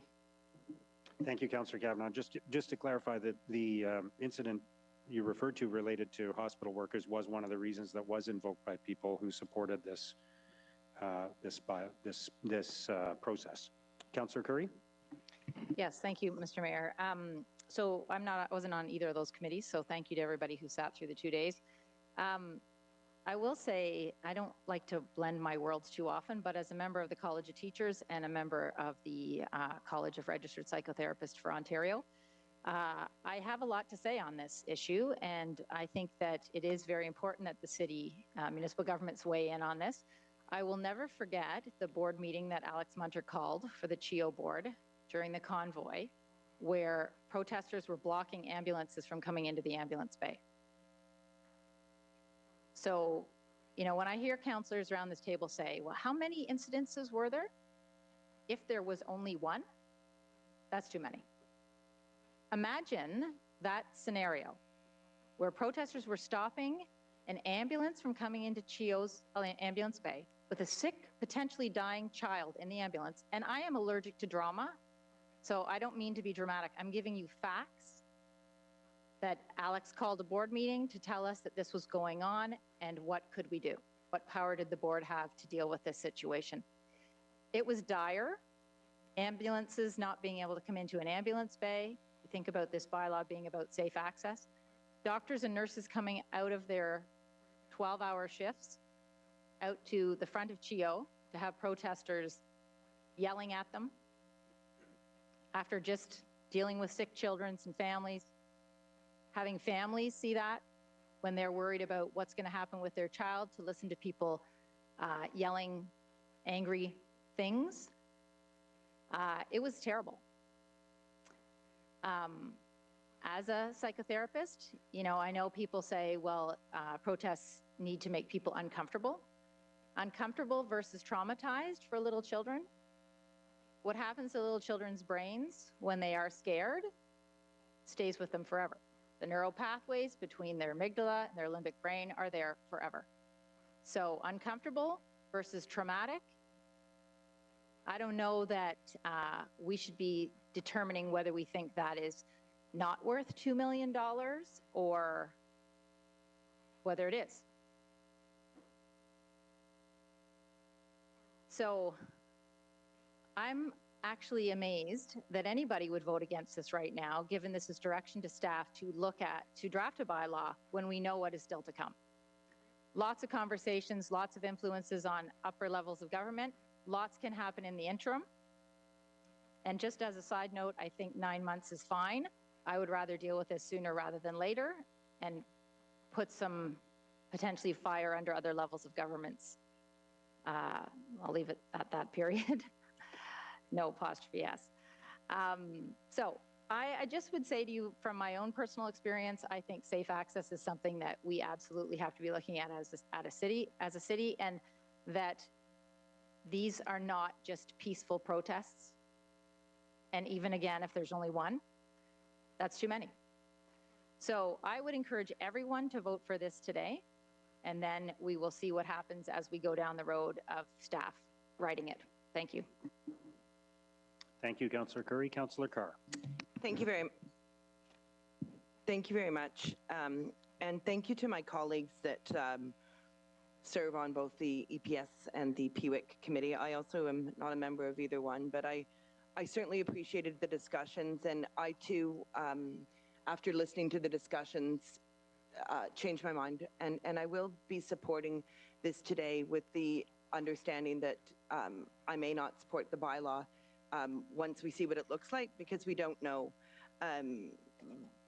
But certainly what I took away from that meeting is that there are vulnerable people that are worried that we're taking away those rights, and there's vulnerable people that need protection. So I'm prepared to see what this looks like.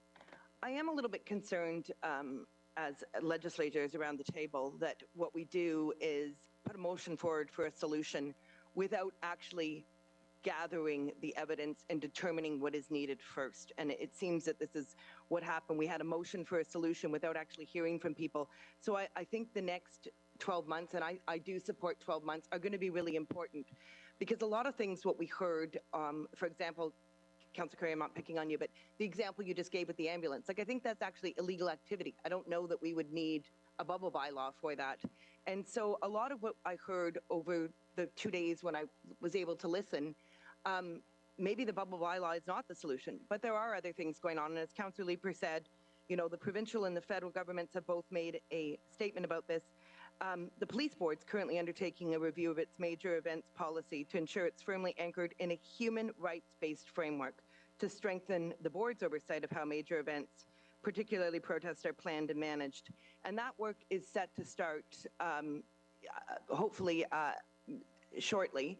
And I did speak to Valerie about the fact that I would like to somehow coordinate those consultations so that we're consulting on similar things with vulnerable groups, with Indigenous partners, with everybody, civil rights groups, anybody, protesters, so that we don't have two activities going on under two different auspices. Obviously, the city and the police board are two separate entities. And I was going to put a direction together, but I'm not a huge fan of putting directions together on things that are going to happen anyway. So Valerie, can you just confirm that that's something that that you will be discussing with the police board?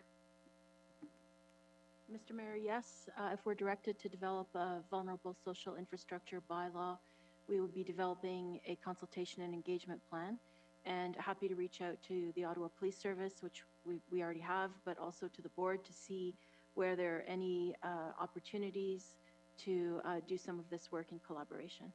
Yeah, thanks very much. And I'm hopeful through those consultations that we'll actually be able to ascertain what problems there are that we're trying to solve and what is the most important. And so I will be supporting this today, but I want to say a huge thanks to my colleagues around the table who took time to ask the delegates those questions to understand what they were experiencing, because it was those answers that and those lines of questioning that really helped me. And I certainly appreciate all the work that my colleagues have put in on this and helping me with my vote today. So thank you. Thank you, Councillor Carr. Councillor Luloff. Thank you very much, Mr. Mayor. For the benefit of those who were not at the joint committee meeting, I'll rehash some of the arguments that I made there and address some of what I heard today. We're being asked to consider a bylaw aimed at protecting vulnerable infrastructures. So these are critical places in our community, such as hospitals, schools, daycares, and long-term homes, from interference that could compromise safety and well-being. At its core, this bylaw challenges us to weigh in on two essential values. So the right to protest and express dissent, and the right of residents to safely access services and enjoy their property without obstruction or fear. And I want to begin by stating what should be obvious, but it bears repeating again, that the right to peaceful protest is protected by the Charter of Rights and Freedoms. It's a cornerstone of democracy.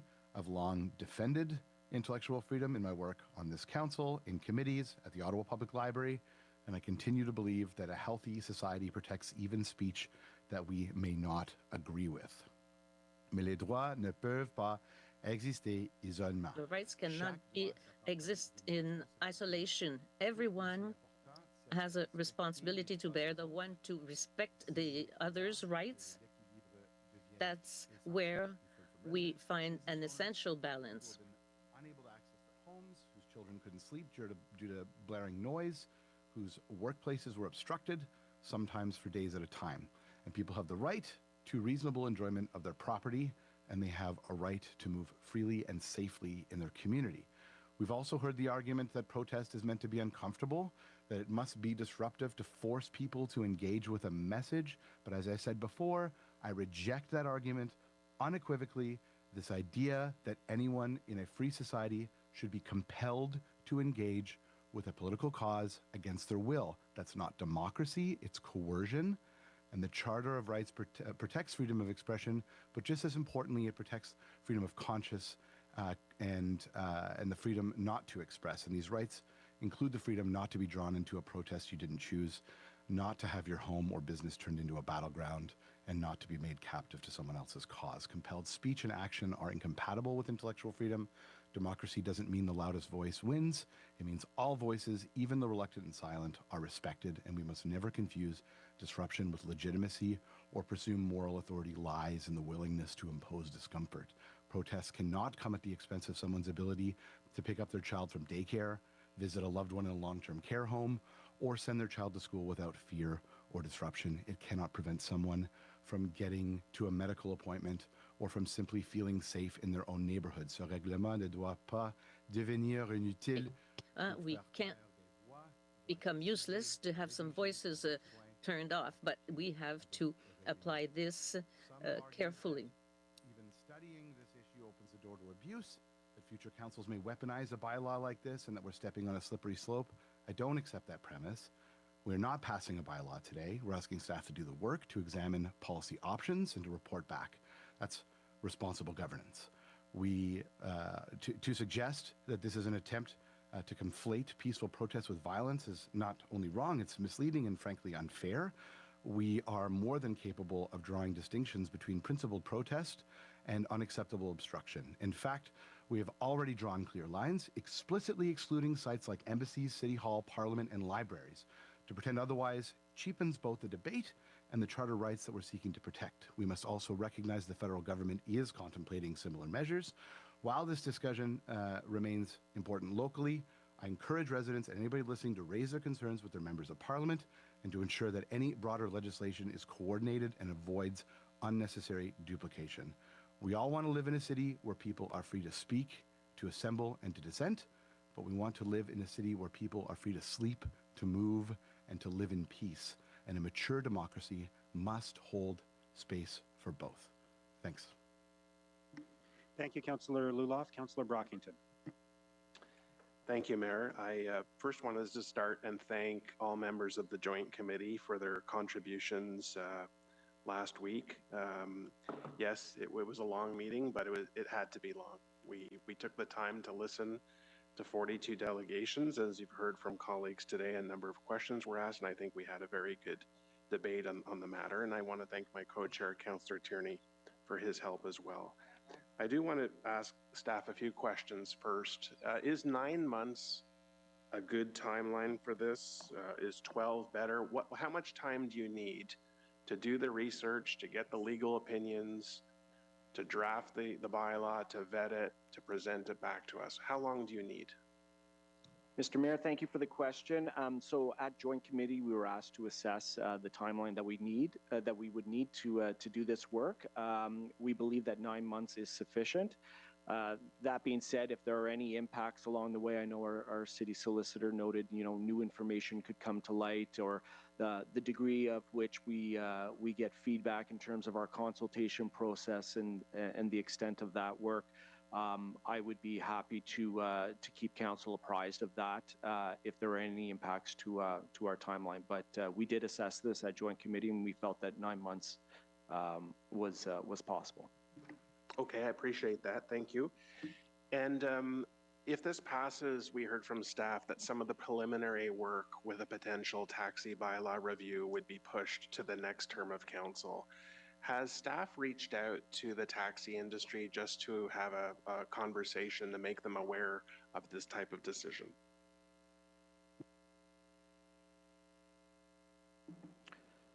Mr. Mayor, I would say just informally, we haven't done that yet because we haven't begun that work in terms of doing our preliminary work with the taxi industry. But informally, we've let them know. Thank you. I appreciate that. So just a few thoughts then on the bylaw before us.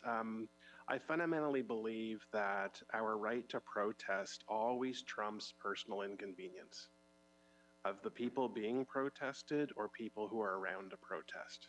Fundamentally believe that's a basic right here in Canada. And the subject matter of various protests today is irrelevant to the discussion that we're having, because we're not talking about protests on our street. The discussion is about a bubble around vulnerable infrastructure or facilities. So I think to myself, do school children have the right for unimpeded and safe passage to and from school? Do older adults have the right for unimpeded and safe passage to or from their residence? Do patients have the right for medical care and for unimpeded access to or from healthcare or medical facilities?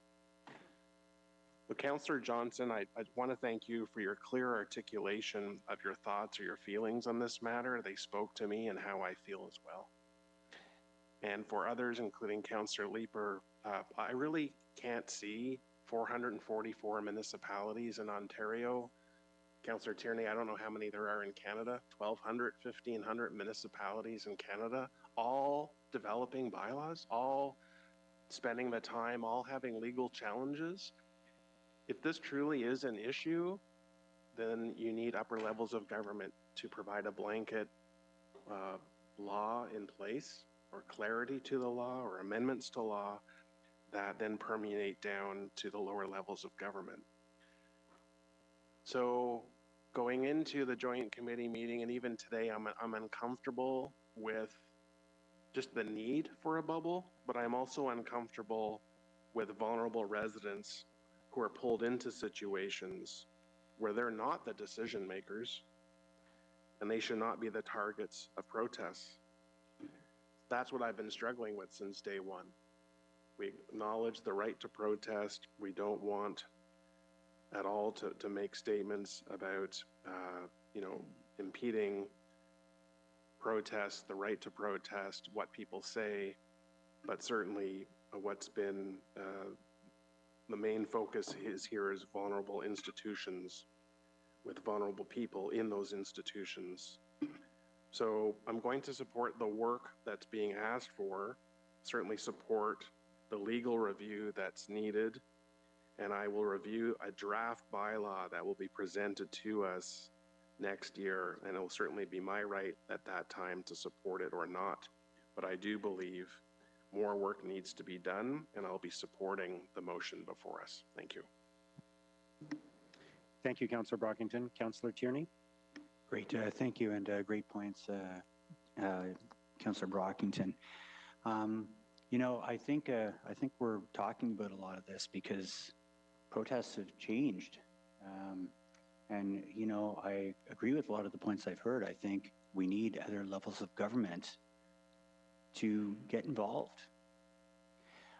Being on FCM so many years, we used to have some top priorities that were related to environmental, very important things to the country. Well, guess what's in the top three that we went and we evaluated all the platforms of the major parties? Community safety, policing. I haven't seen that for a long time. And people are afraid. FCM represents 92% of municipalities across the country, 2,100 municipalities. We're going to have 3,000 people in our city starting tonight from all across the country, mayors and councillors. This is one of the hottest topics right now.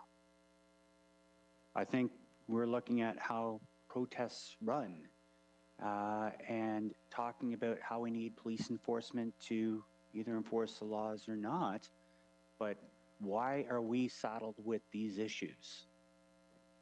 It's a big problem. And out of all the platforms that went forward, I think Canadians spoke loud and clear. They're concerned about safety and crime as well. You look at the three major parties. One of them has 7 seats. That speaks for itself. People are afraid. When people are covering their faces at protests, you're hiding under the guise of anonymity. It doesn't work. So I will certainly be supporting looking at something that will make people feel safer, but at the same time, allowing for the opportunity for the federal and provincial governments to step up and do their job. And I'll continue to pursue that because freedom of speech is quite critical. We all know it, but there is a line.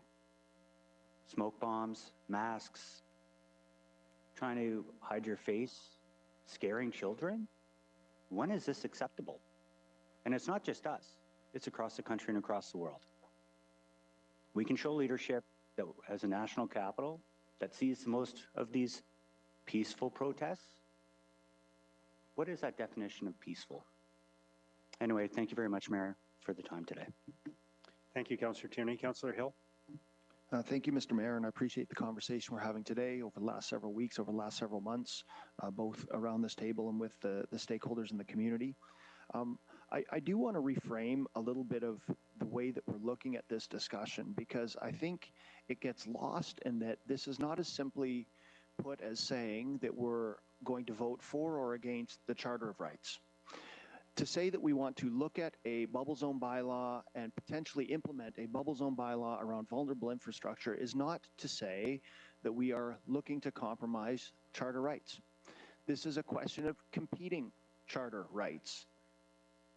It was great to see that Section 7 was brought up. That's an important component, but there's also pieces of Section 2 that get forgotten when we look at assembly, freedom of assembly. We talk about safe access. I appreciated the comments that were made about, getting a child to a hospital, getting a child to school. Senior citizen. We had a senior citizen that came and delegated 2 weeks ago at committee, talking about just living his life in a long-term care facility and the experience that protest outside of that long-term facility had.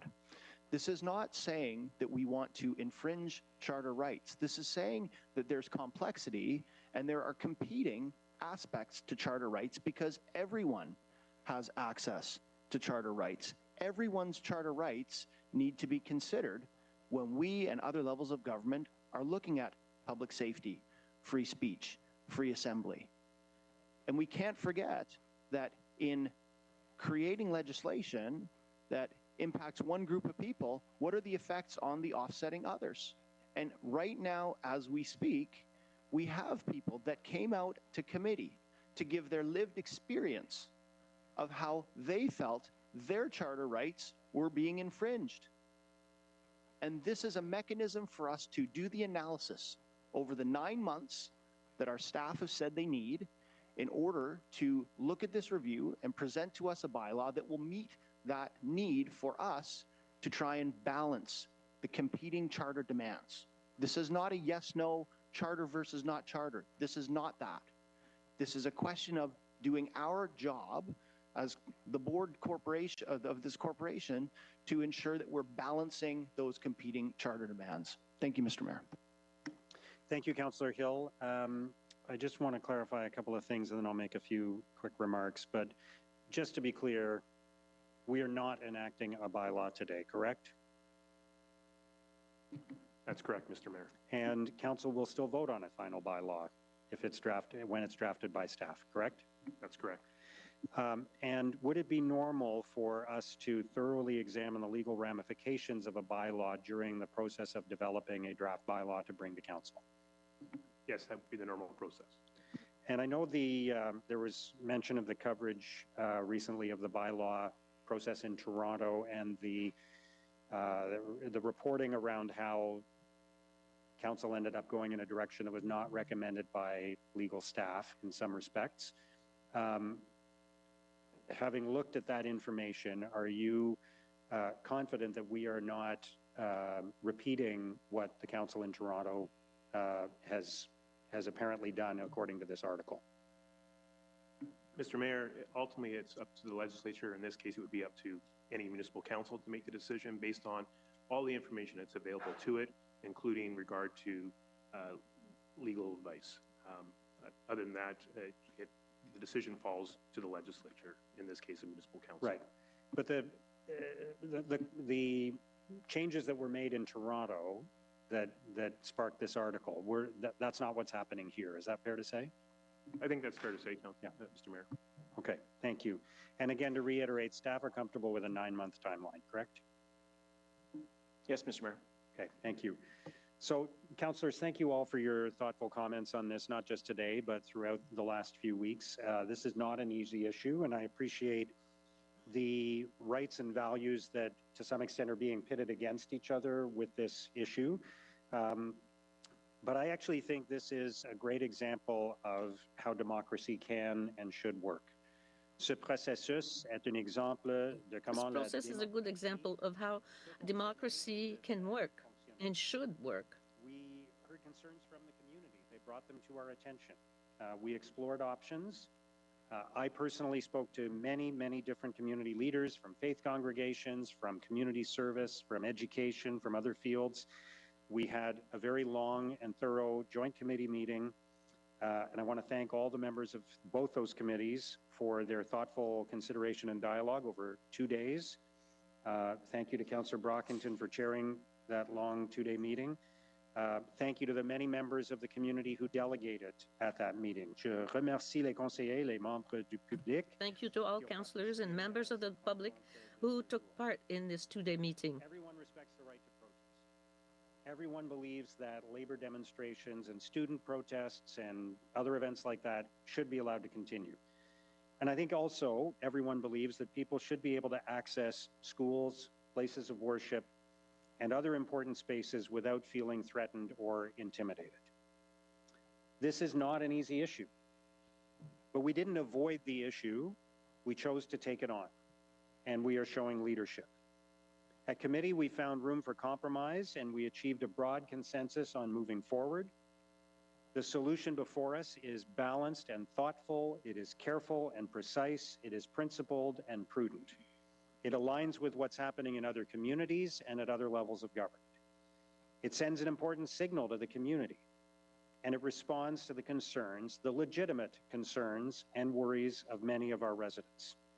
L'approche que nous prenons aujourd'hui The approach we're taking today has been well thought of and well balanced, and it meets several residents' concerns. I'm proud of where we ended up, and I'm proud of how we got here. I'm grateful for all the work that has gone into the committee meetings and the solution that we achieved and the motion that's before us today. I think that's what our residents expect of us. So thank you all for your involvement in this process. So let's start with the direction from Councillor. Oh, and so just to be clear, obviously I'll be supporting the original motion. I won't be supporting the amendment on changing from 9 months to 12 months. I think 9 months is sufficient. And on the direction, are staff comfortable with the direction from Councillor Bradley? Yes, Mr. Mayor. Okay, so let's vote first on the motion from Councillor Kavanaugh. Councillor Curry. No. Councillor Carr.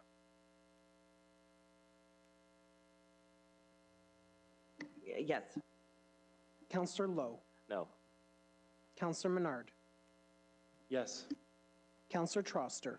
Yes. Councillor Johnson. Yes. Councillor Kitts. No.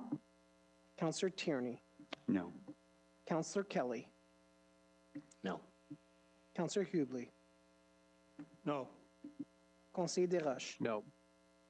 Councillor Kavanaugh. Yes. Councillor Bradley. Yes. Councillor King.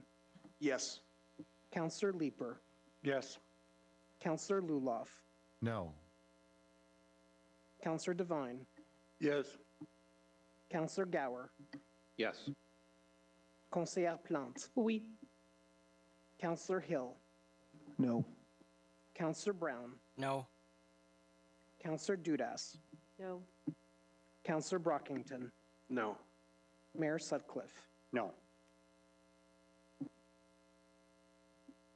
Yeas 11, nays 13. Okay, thank you. And then on the recommendation from the committee itself, please. Councillor Curry. Yes. Councillor Carr. Yes. Councillor Lowe. Yes. Councillor Menard. No. Councillor Troster.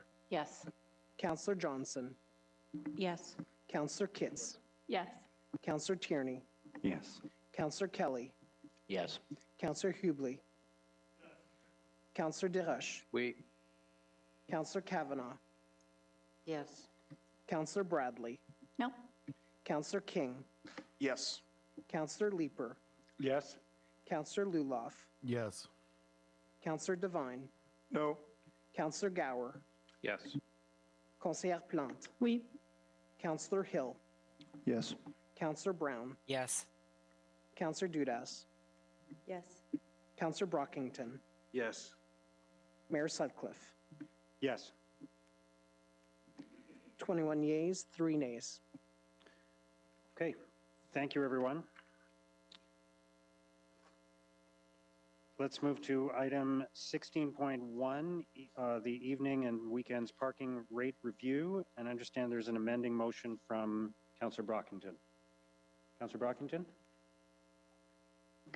Yes, Mayor, thank you. Just get it, staff on the screen. Thank you so much.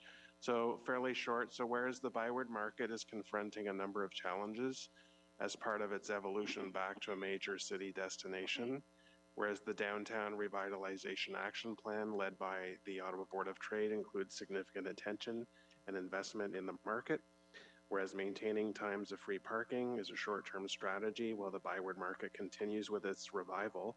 Therefore, be it resolved that recommendation 2 be amended to include the following exclusion: that the Byward Market neighborhood, Zone 17 Byward Northeast, Zone 17 Byward Core, and Zone 19 Bezerer be excluded from increasing the times of day that paid parking is required. And a short introduction, if I may, colleagues.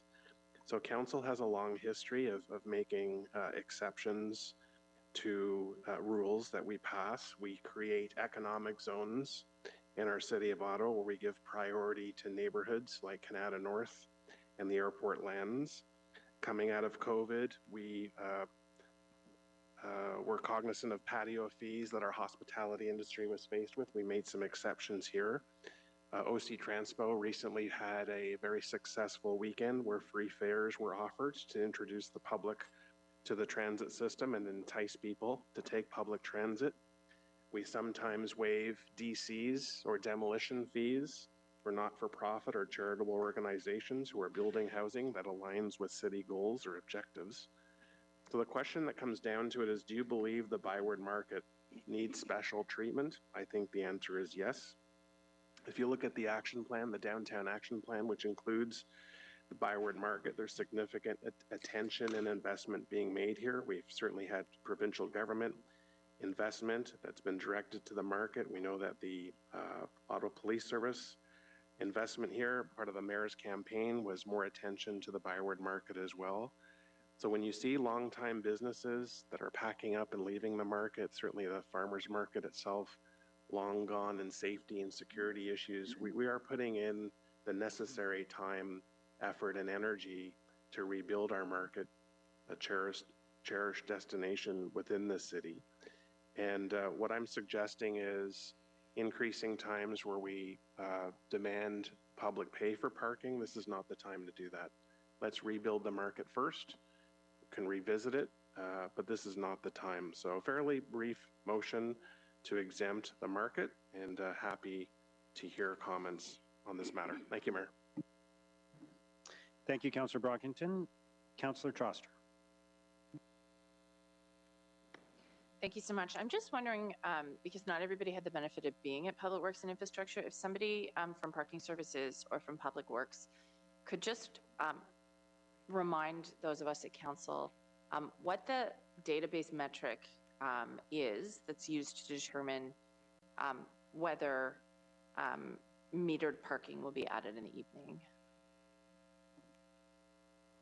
Mr. Mayor, what's before you is consistent with the municipal parking management strategy that's approved by council. The application of the evening and weekend changes would only apply to the areas that qualify as kind of high parking demands. That means that basically during peaks there's over 80% of demand for the availability or available parking in the area. Okay, so what happens when you're at 80% or more demand in terms of your ability to find a spot in a neighborhood? What is the impact on a person who might be looking for a spot to go out for dinner in somewhere like the Byward Market? In areas of high demand, what ends up happening is people end up driving around in circles trying to find parking spots because a lot of the spots are already taken. Okay, so I think that's really important for us to understand that this is a data-based approach, and it sounds counterintuitive, but when you have a certain degree of demand, metering parking actually makes parking more available. It's what the data shows in every single city in the world. So my concern with pulling out a specific area is it's going against a data-based strategy. The motion that I put forward at Public Works and Infrastructure that passed, it was a compromise motion. The original proposal was to extend evening parking until 9 p.m., but we said, okay, we won't do it on Sundays anymore, and we'll only do it until 7:30 because we did hear from particularly restaurant owners who were concerned that this could have an impact on their business, and this would give us 18 months to prove the case. If the data is correct, which I'm quite confident will be, it won't have a large impact. I can tell you, Little Italy is one of the neighborhoods that's being considered for these considered for these changes. And you know, I was out for dinner with my elderly parents a couple of weeks ago. I would normally walk, but I drove because I was with my parents. I couldn't find a spot in a city meter. I ended up paying more in a private lot because there was no parking available. I would also add the Byward Market is right beside Rideau Station. Every single bus in the city goes there. I think it's incredibly problematic to pull one piece out. I think going against a data-centered approach also removes our ability to really look at the data to get a realistic assessment of what's happening here. So I have lots of restaurant owners in my ward who are upset about these changes, and I am okay with telling them that this is still something that we're going to try, because I believe we should make decisions based on evidence, not based on presumption of what the impact is going to be. So I'm proud of the compromise we reached at committee. I will not be supporting Councillor Brockington's motion. Thank you. Thank you, Councillor Troster. Conseillère Plante. Yeah, thank you, Councillor Brockington, for bringing this forward. And I also wanted to thank Councillor Tierney, who spent a considerable amount of time speaking with retail and restaurant and bar owners in the Byward Market about this issue. And I just want to remind everyone that they are doing a parking study about underground parking in the Byward Market. I believe it's starting in a couple months, if I'm not mistaken. And so I think it's important that we also consider that the Byward Market is very particular just in general, not just because I get comparisons all the time. Oh, it's like St. Lawrence Market, it's like Atwater, it's like Granville Island. And it's not. None of those places have the amount of social services that we have there, which I will remind everyone is about 600 shelter beds, 3 injection sites, 2 safe supply pharmacies, and multiple day programs, as well as soup kitchens. And while those things are fine, that is the highest concentration in Canada, and the retailers are definitely feeling it. So my support for Councillor Brockington, as I second the motion, is based on that, knowing the challenges that they are facing and knowing that those issues are not going away anytime soon. And people and the retail and the restaurants have suffered. Merci beaucoup. Merci, Conseillère Plante. Councillor Tierney. Great. Thank you, Mr. Mayor. I guess, first of all, I'll have a question to staff.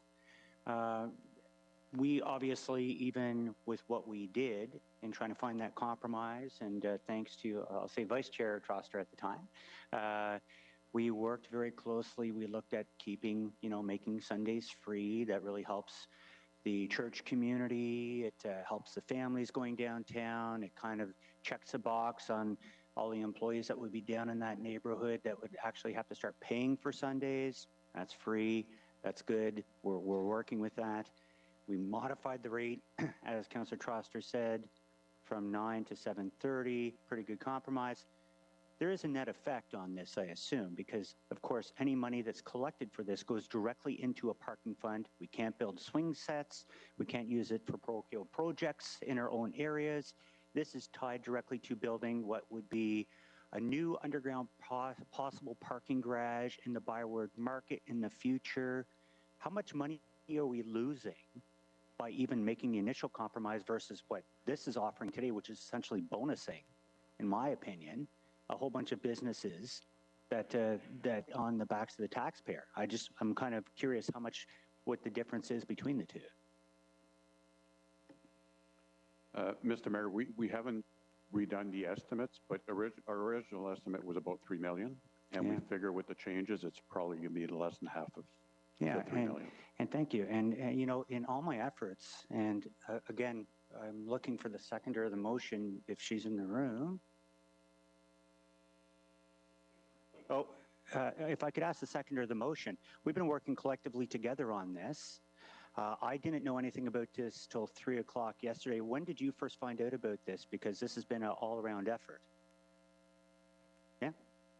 I found out at CS committee yesterday around, I think, 9 o'clock, 10 o'clock? 9 o'clock in the morning. So we've been working, we heard through multiple delegations. Multiple. We sat there, we listened to their arguments.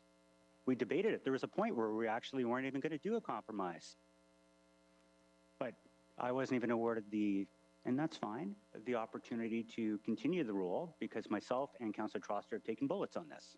We've been the ones that have been wanting to look at the data-driven aspects of things. Maybe the mover of the motion can tell us when he decided to pursue this, because I still haven't gotten an email or anything yet. You are the mover, I'm asking you. I thought we'd debate the merits of the motion, but I came back this past weekend, moved the motion, kicked a draft around to the local councillor who I wanted to work with. I'm sorry the chair of PWIC is so offended that he wasn't invited to the conversation, realizing there was great work done at the committee, but as a member of council, I feel very strongly about this, and that's why I've moved the motion today. No, and again, I don't get offended easily.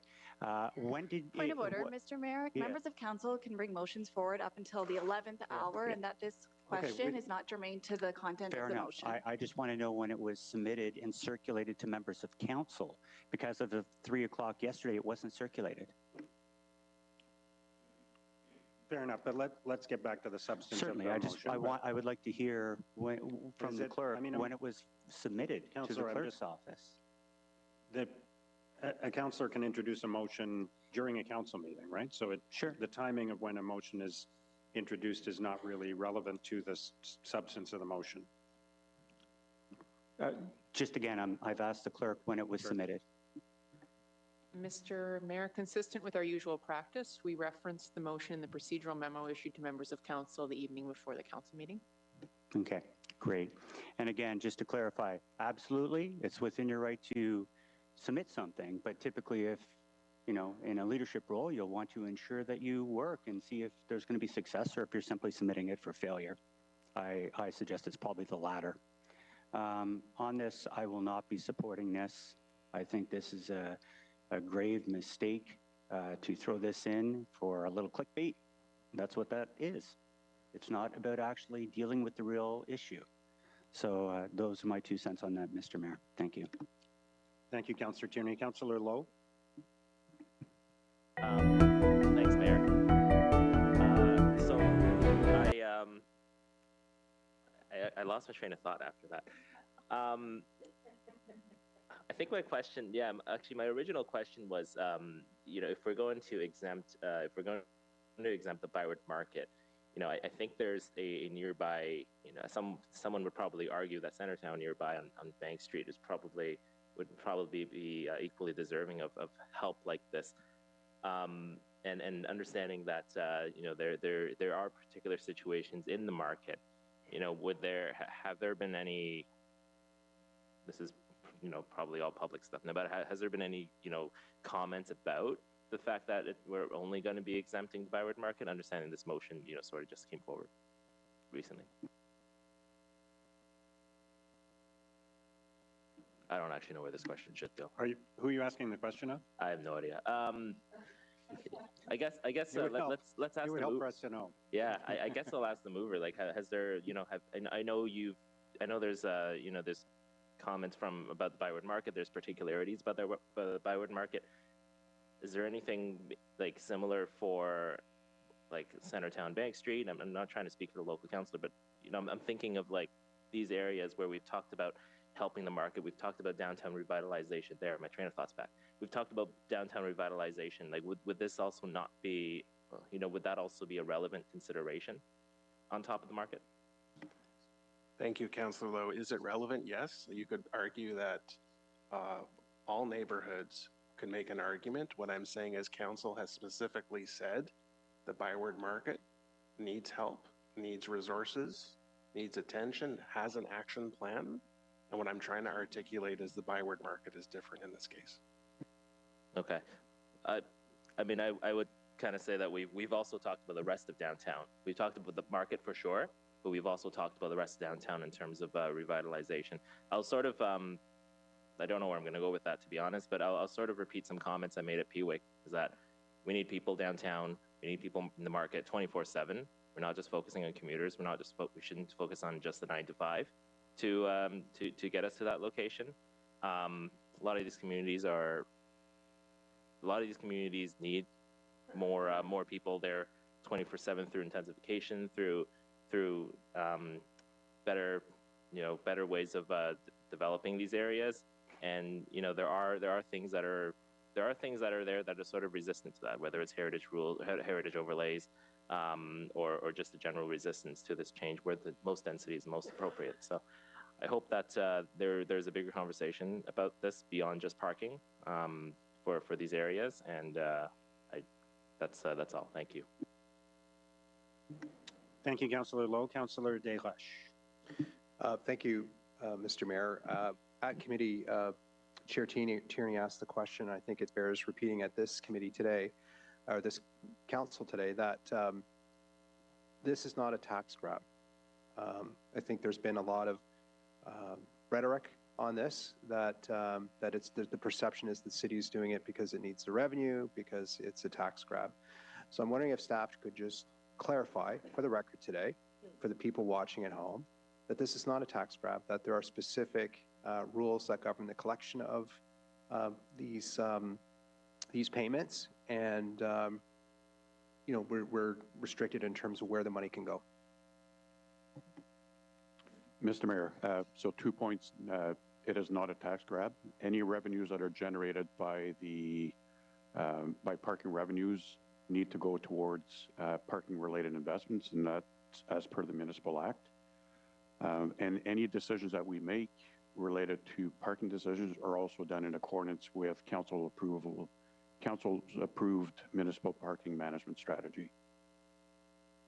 Great, thank you for that clarification. And I was sympathetic to the delegations who came to committee who said, if you're going to collect this revenue, how can we ensure that it's going towards enabling infrastructure, enabling pieces that help with parking in places like the market? So whether that's additional parking spaces that are provided on our municipal lot there, or other such mechanisms. So what are the plans to see some of the money that's being collected through these payments going towards the market, the infrastructure that hopefully there's a consensus that they need it? Yes, Mr. Mayor, the other report that's in front of committee today that was approved through the consent agenda is the annual parking annual report.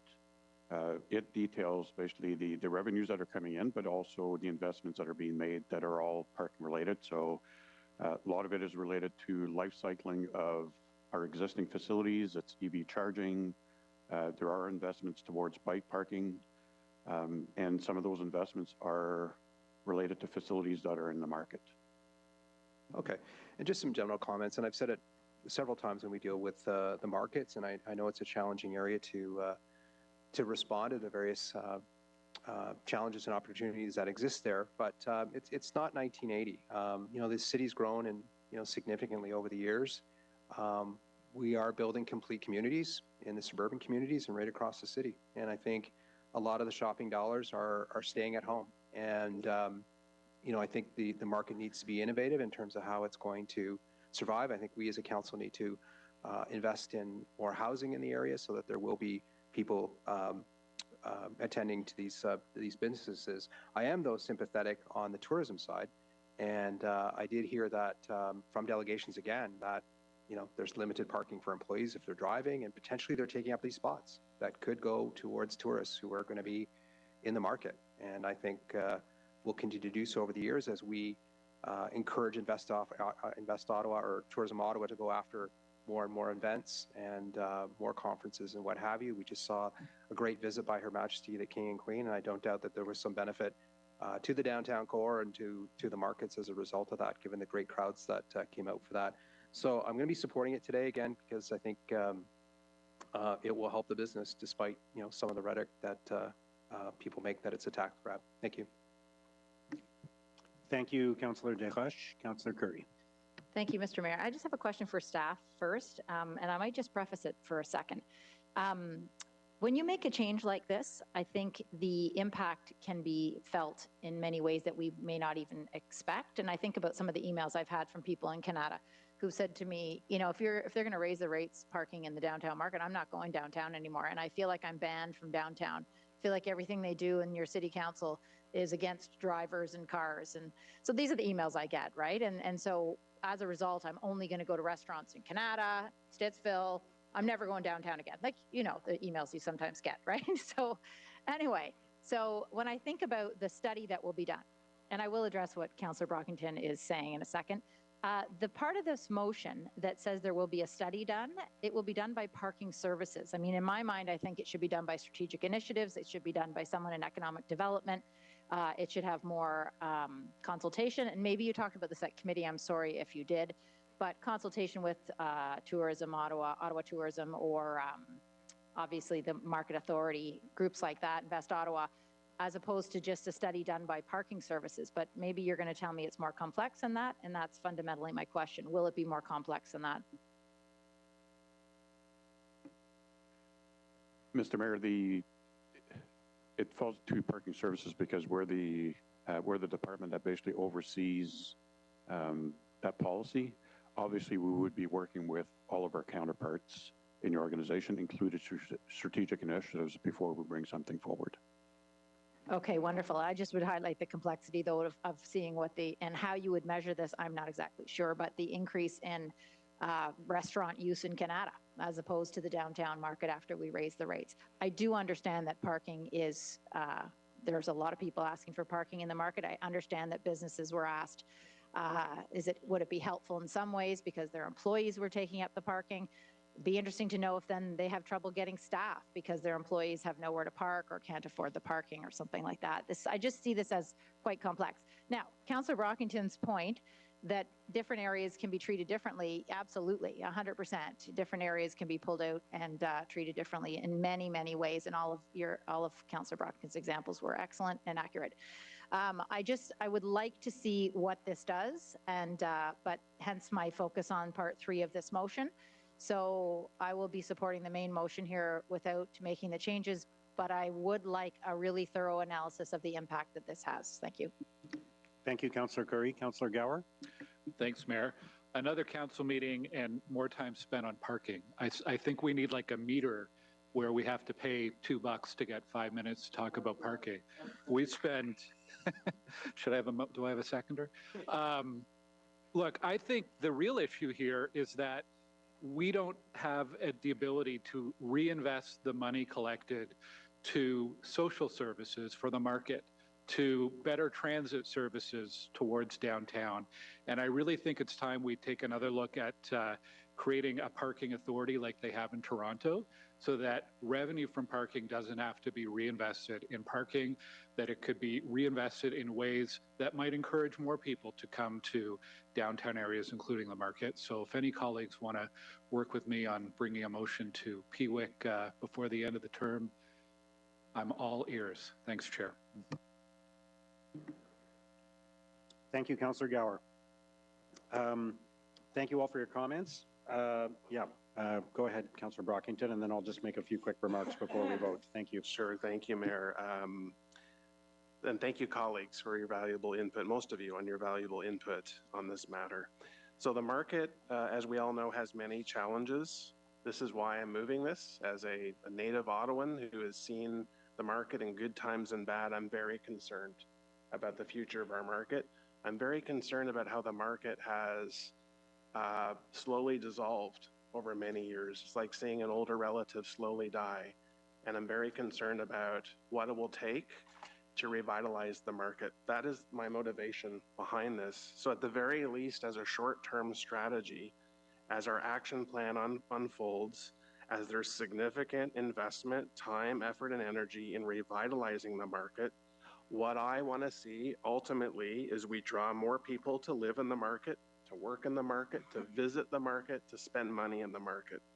And I'm not saying driving is more important than public transit or walking or cycling. would like to see a pedestrian zone in the market, and certainly transit should be top.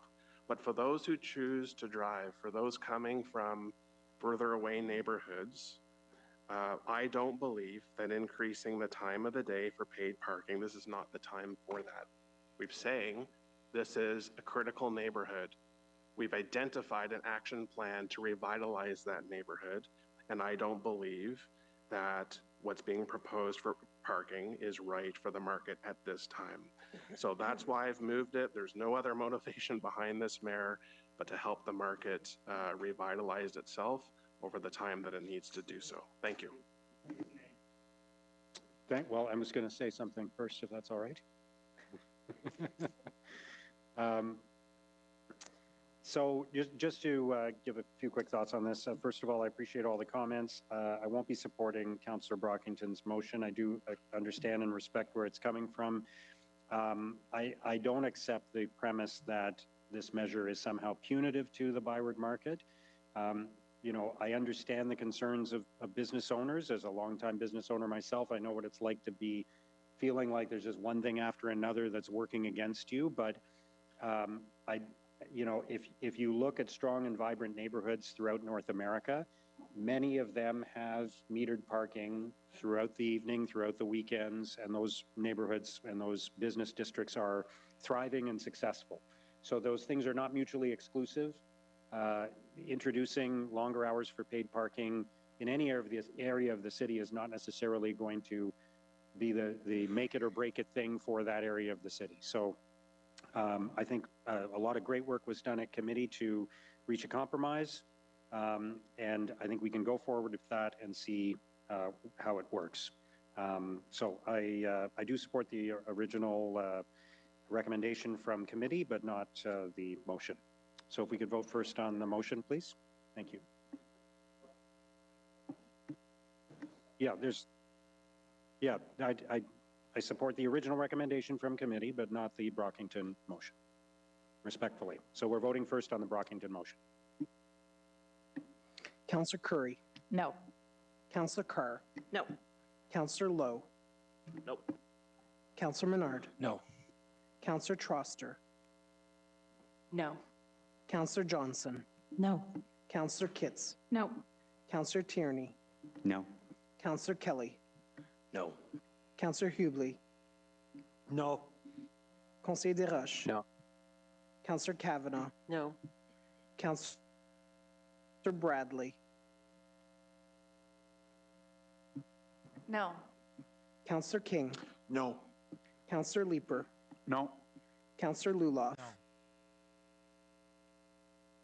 No. Councillor Devine. No. Councillor Gower. No. Conseillère Plante. Oui. Councillor Hill. No. Councillor Brown. No. Councillor Dudas. No. Councillor Brockington. Yes. Mayor Sutcliffe. No. 2 yeas, 22 nays. Okay, thank you. And then the committee recommendation, is that carried? Okay. Moving to item 19 on the agenda, motion to adopt reports. Councillor Brown. Thank you, Mr. Mayor. That Built Heritage Committee Report 22, Environment and Climate Change Committee Report 17, Joint Environment and Climate Change Committee and Agriculture and Rural Affairs Committee Report 2, Joint Emergency Preparedness and Protective Services Committee and Public Works and Infrastructure Committee Report 1, Planning and Housing Committee Report 47, and Public Works and Infrastructure Committee Report 19 be received and adopted as amended. Is that carried? Thank you. Motions of which notice has previously been given. The encroachments, parking pads on the Longpré Lebrun Marquette Integrated Renewal Project. Conseiller Plante. Whereas beginning in 2025, the city will undertake an integrated renewal of the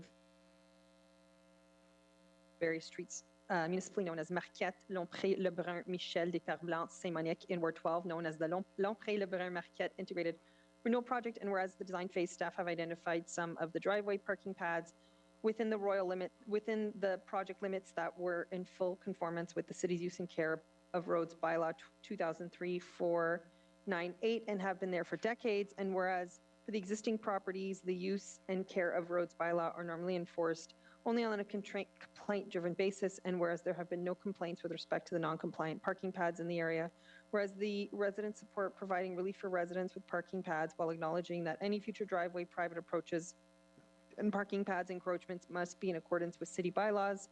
Therefore, be it resolved that in respect with the renewal of Lompré Street, Shakespeare Street, and Michel Circle, that parking pads be reinstated as they were immediately prior to the reconstruction, except for 235 Shakespeare and 270 Michel Circle, where those present an operation or potential safety risks. And I do, Mr. Mayor, just want to thank Frédéric, who did a big door-to-door with me, which is why we had the delays 2 times on the street. The residents were really appreciative to hear about the construction efforts. Merci.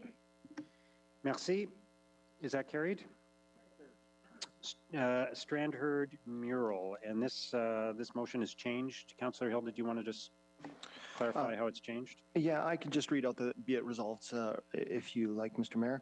Therefore, be it resolved that up to $60,000 be allocated from the existing Strandherd widening capital budget for implementation of the mural at the Clark Fields underpass, and that staff manage the mural project in coordination with the Councillor's Office for Ward 3, Barrhaven West. Be it further resolved that the Councillor's Office for Ward 3, Barrhaven West work with the West Barrhaven Community Association to manage and maintain the mural once implemented in accordance with the Ottawa Mural Bylaw 2022-304. To speak to this just quickly, with the Strandherd overpass project, there were $609,000 designated into the infrastructure art budget, of which only 43% was then spent on Barrhaven art. Mural art is a proven countermeasure to graffiti vandalism, and the Strandherd underpass is about to be completed in terms of a beautiful little walking path that's going to connect Dog Park, our major Clark Fields community area, and a walking trail that goes by a large stormwater system. So there's going to be a lot of foot traffic, a lot of active transit, folks going around in that area. And the last thing we want them to see is repugnant and hateful graffiti, which unfortunately my community was subjected to about a month ago. So I think this is a good fit to address that direct issue, and that's the reason I bring this motion forward, Mr. Mayor. Thank you, Councillor Hill. Is that carried? Motions requiring suspension of the rules of procedure. All of these are due to time sensitivity. The first one is a motion from Councillor Gower on the Stittsville Main Street 1835 Stittsville Main Street bylaw. Councillor Gower? On suspension of the rules. Is that carried? Councillor Gower. Thank you. Whereas at the March 8, 2023 meeting of Council, report on the zoning bylaw amendment for 1835 Stittsville Main Street was approved as amended to rezone the land shown in Area A from RU to R3Z XXX1H, and to rezone the land shown in Area B from RU to R3Z XXX2H. And whereas motion 2023-1003 recommended that staff be directed to list the bylaw on a future council agenda for enactment only after being advised that the issues regarding cost-sharing obligations related to services installed by the Area 6 landowners for connection by 1835 Stittsville Main Street at the time of redevelopment have been resolved between the owners of 1835 Stittsville Main and the adjacent Area 6 lands. And whereas on May 12, 2025 and May 13, 2025, staff received written confirmation by the owners and the adjacent Area 6 lands representatives that all aforementioned issues have now been resolved between the parties, and the bylaw may come forward to a subsequent City Council agenda for approval. And whereas as a result of the issue resolution between the owner of 1835 Stittsville Main and the adjacent Area 6 landowners, the holding symbol is no longer required on the rezoned land at 1835 Stittsville Main. Therefore, be it resolved that Council amend Planning and Housing Committee Report 4, Item 4.2, Zoning Bylaw Amendment 1835 Stittsville Main Street as amended by replacing recommendation 1 with the following text. I won't read it out because it's on the screen. And therefore be it further resolved that bylaw 2025-223, a bylaw of the City of Ottawa to amend bylaw number 2008-250 to change the zoning of lands known municipally as 1835 Stittsville Main Street, be added to the City Council agenda on Wednesday, May 28th, 2025. Motion to introduce bylaw section. And be it further resolved that pursuant to subsection 3417 of the Planning Act, no further notice be given. And there's a map attached to that. Thank you. Okay, thank you, Councillor Gower. Is that carried? Councillor Luloff has a motion on the Orleans Craft Beer Festival on suspension of the rules. Is that carried? Councillor Luloff. Thank you very much. I think everybody is aware of this festival. It happens every year, so we'll just skip to the bottom.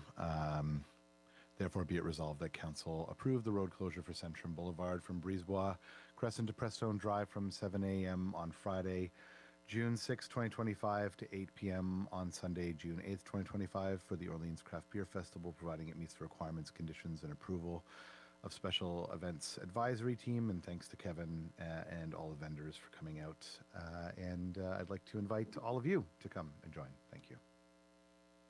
Thank you, Councillor Luloff. Councillor Troster. Mayor, am I correct that this is the last time someone will have to read a motion like this at council since we amended our special events bylaw? That is very likely. Yes. So, Councillor Luloff, you have the honor of the last motion that goes to all of council to close a block for a beer festival. Wonderful. Thank you for pointing that out. I had no idea.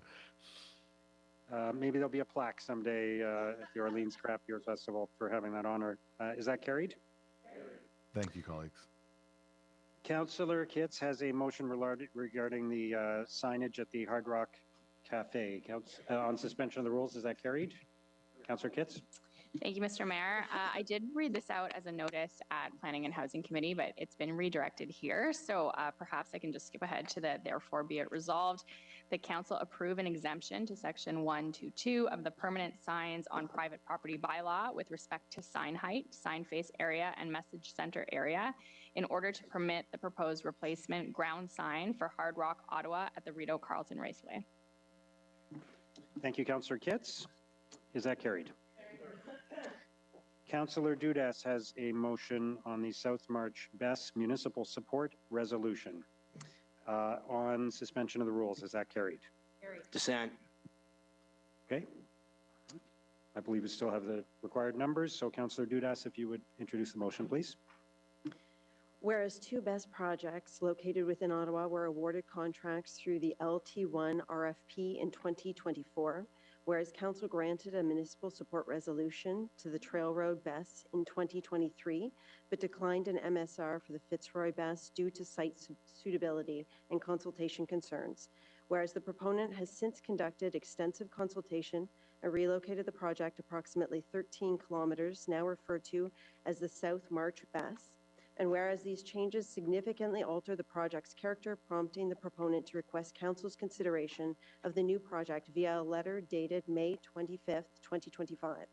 Whereas the ICO requires proof of an municipal support by February 2026 to maintain the project's contractual standing, whereas Council's current MSR process requires concurrent submission of zoning and site plan applications, whereas given the project's long history, why are we waiving the rules for this? You said it was time sensitive. A few clauses up that says February. We've already waived the rules, so the motion is being read in now. Okay, thank you. Whereas given the project's long history, early Council direction is warranted to provide clarity on municipal support irrespective of planning approvals, which remain required. Whereas the Province of Ontario IESO and local utilities have recognized the essential role of BEST in supporting Ottawa's growing energy needs, providing grid resilience and boosting economic development. Whereas the Minister of Energy has directly affirmed the priority of the South March BEST project to Mayor Sutcliffe and Ottawa City Council.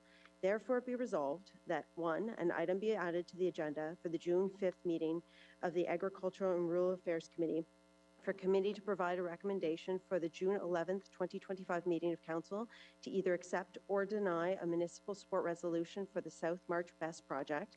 And 2, that Ottawa City Council authorize the city clerk to sign the MSR on behalf of council in accordance with the requirements of the IESO for the South March Best project, if council provides approval of a municipal support resolution. Thank you, Councillor Dudas. Councillor Kelly. It was really interesting knowing this was coming, listening to the last debate we had, which was quite extensive on some parking spots in the Byward Market. I heard a few of my colleagues passionately talk about lack of notice and how they hadn't had the chance to properly understand the motion and the content. And I heard some of my other colleagues talking about really wanting to understand the full impact of something before passing that motion. And I would again remind my colleagues that we were talking about parking spots in the Byward Market, not a $650 million project with relatively new technology in my ward. Today, I'm not going to spend any time arguing against the Marchers Best. I trust in my colleagues that there will be time for that. But what I must do today is communicate just how incredibly disappointed I am in the manner in which some have decided to move this file forward. We all sit at this table and represent our residents. Sometimes we agree and sometimes we do not. I try very hard, with much success, to not take the decisions each of you make personally. I don't take anyone's position on Best personally, even if I disagree. But waiving the rules of procedure 3 days after receiving a letter from the applicant requesting an MSR and sending it to the next ARAC meeting without even a week's notice, pulling the plug on the planned public consultation is not something, Mr. Mayor, that I or any of my residents will take lying down. The decision to decline the MSR previously was unanimous. You all agreed that the public consultation was inadequate. The IESO decided to give them a contract anyway, putting our community in a unique and frankly unfair position by doing so. I sat down with the applicant, happy to see them here today, in good faith, and spoke to them about how they could do a better job and possibly get the support of the public that they required. That process, Mr. Mayor, is far from complete. They said they would hold a town hall style event in March. That did not happen. They have claimed that studies were completed, but they are not done. They still to this day cannot explain in any detail what their fire plan is, and their environmental assessment is not complete. Colleagues, we denied the MSR because of a lack of consultation. Now we are being asked to pull the plug on the consultation, on the very consultation the company promised my residents that they would do, and my residents included, would be much better informed if that was to take place, and we could make a much more informed decision. I've been told by many of you, including the head of this council, that you don't want to force a project down the throat of a community that was not comfortable with it. Now you not only seem to support that project, but are now actively working to circumvent the process that the applicant promised they would undertake. If they are going to break simple promises like holding a town hall, then how can we have faith that they will follow through on their consultation commitments? We have the choice, colleagues, to wait until the process and the studies are complete, to respect the process and my residents, and to wait until the consultation that was promised is done. Finally, colleagues, I will leave you with a simple question. If for 1 second you can put yourself in my shoes, Monday, just before noon, you get a call saying a walk-on motion is coming in less than 48 hours to unnecessarily speed up the process on approving the biggest project your ward has ever seen, and one that has widespread opposition. This was triggered by an email received by the mayor's office less than 24 hours before the motion before you was concocted. Who is driving this bus, Mr. Mayor? And how would it make you feel if this was done to you and your residents? You all agreed that consultation is needed to be better, and now you're about to ensure that doesn't happen before we make a decision. I would ask you to seriously consider what has changed. Pushing this forward in this way is a complete disregard for the voice of the people in my ward, and yet another one of the regular reminders that amalgamation was a miserable failure for rural Ottawa. Thank you. Thank you, Councillor Kelly. Could I just ask staff to explain the process from here after, so if this motion passes, it will go to ARAC, it will come back to City Council, and then the application will have to go through zoning, process. There will be public consultation during that process. The process will take several months. Is that all correct? I think we're all about to say yes, Mr. Mayor, but Ms. Chi can probably speak to the zoning process. Mr. Mayor, yes, after this, however this unfolds, we still do need to have a zoning bylaw amendment, and the application has not come in yet. And through that process, we will get all the detailed studies that will be required for us to make a decision and recommendation to council. So this is the beginning of the process, not the end of the process. Is that fair to say? It won't prevent us getting all the information that we do need to make a sound decision. Approving this would then give the signal that that the city is receptive to this location, this project. Yeah, but there's a process to follow after this that includes public consultation. Yes, absolutely. Thank you. Councillor Brockington? Thanks, Mayor. Just one question. The motion that has been introduced today, just so I'm clear on process, is required because of a past decision council made when we rejected, I think Councillor Kelly made reference, like, is that why the motion that's been moved today is required? The proponent feels that this is a new project in a different location, and so an MSR is required to support its application. Which triggers this motion, though. There isn't a different process other than what is outlined in Councillor Dudas' motion. Is that correct? That's correct. Fair enough. Okay. Thank you. Okay, thank you. Then let's vote on the motion, please.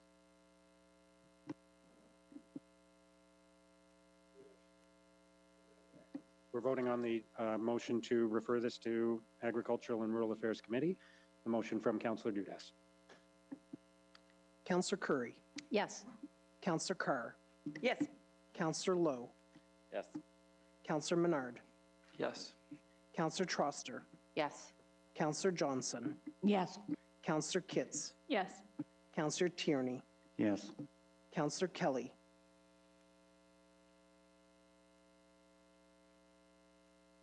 Councillor Hubley. Yes. Councillor Desroches. Yes. Councillor Kavanaugh. Yes. Councillor Bradley. Yes. Councillor King. Yes. Councillor Leeper. Yes. Councillor Luloff. Yes. Councillor Devine. Yes. Councillor Gower. Yes. Councillor Plante. Oui. Councillor Hill. Yes. Councillor Brown. Yes. Councillor Dudas. Yes. Councillor Brockington. Yes. Mayor Sutcliffe. Yes.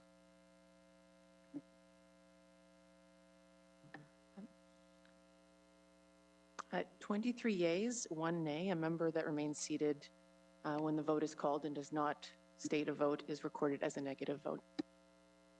I'm sorry, I didn't hear what you said. It is 23 yeas, 1 nay, with Councillor Kelly registered as a no vote pursuant to the procedure bylaw. Okay. Thank you. I'll just draw attention to the notice of intent from Ottawa Community Housing Corporation to hold the annual general meeting of the shareholder at the council meeting scheduled for June 11th. Motion to introduce bylaws. Councillor Brown. Thank you, Mr. Mayor. That the bylaws listed on the agenda under motion to introduce bylaws, 3 readings, be read and passed. Is that carried? Confirmation bylaw. Councillor Brown. That the following bylaw be read and passed to confirm the proceedings of the council meeting of May 28th, 2025. Is that carried? Inquiries. Councillor Desroches. Thank you. O Train Line 2 is the first dedicated rapid transit connection for Ottawa South outside the Greenbelt and offers a critical link to the broader transit network. As such, it's important that the service planning reflects the needs of transit riders who rely on it for everyday travel to school and work, etc. The current service schedule and start time of O Train Line 2 does not align with Line 1, which has an impact on early morning travel options for South End commuters. The current service schedule start times are line 1, Monday to Friday, 5 a.m., Saturday, 6 a.m., Sunday, 8 a.m. Line 2, Monday to Friday, 6 a.m., Saturday, 6:30 a.m., Sunday, 7:30 a.m. Question 1, what planning considerations were made on the start times for O Train Line 2? 2, is there an opportunity to align O Train Line 1 and Line 2 morning start times without additional costs? Thank you. Okay, thank you. Are there any other inquiries? Motion to adjourn, Councillor Brown?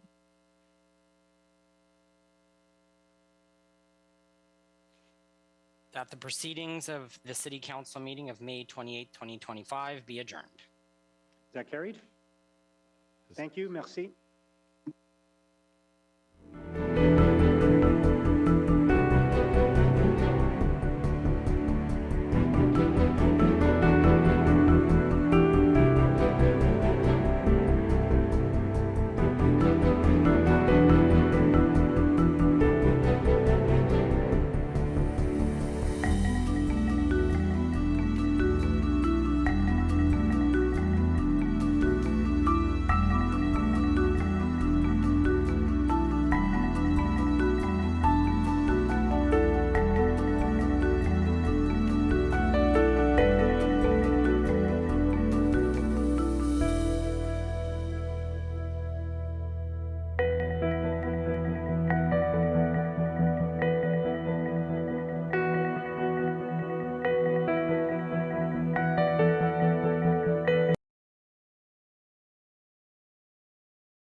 Good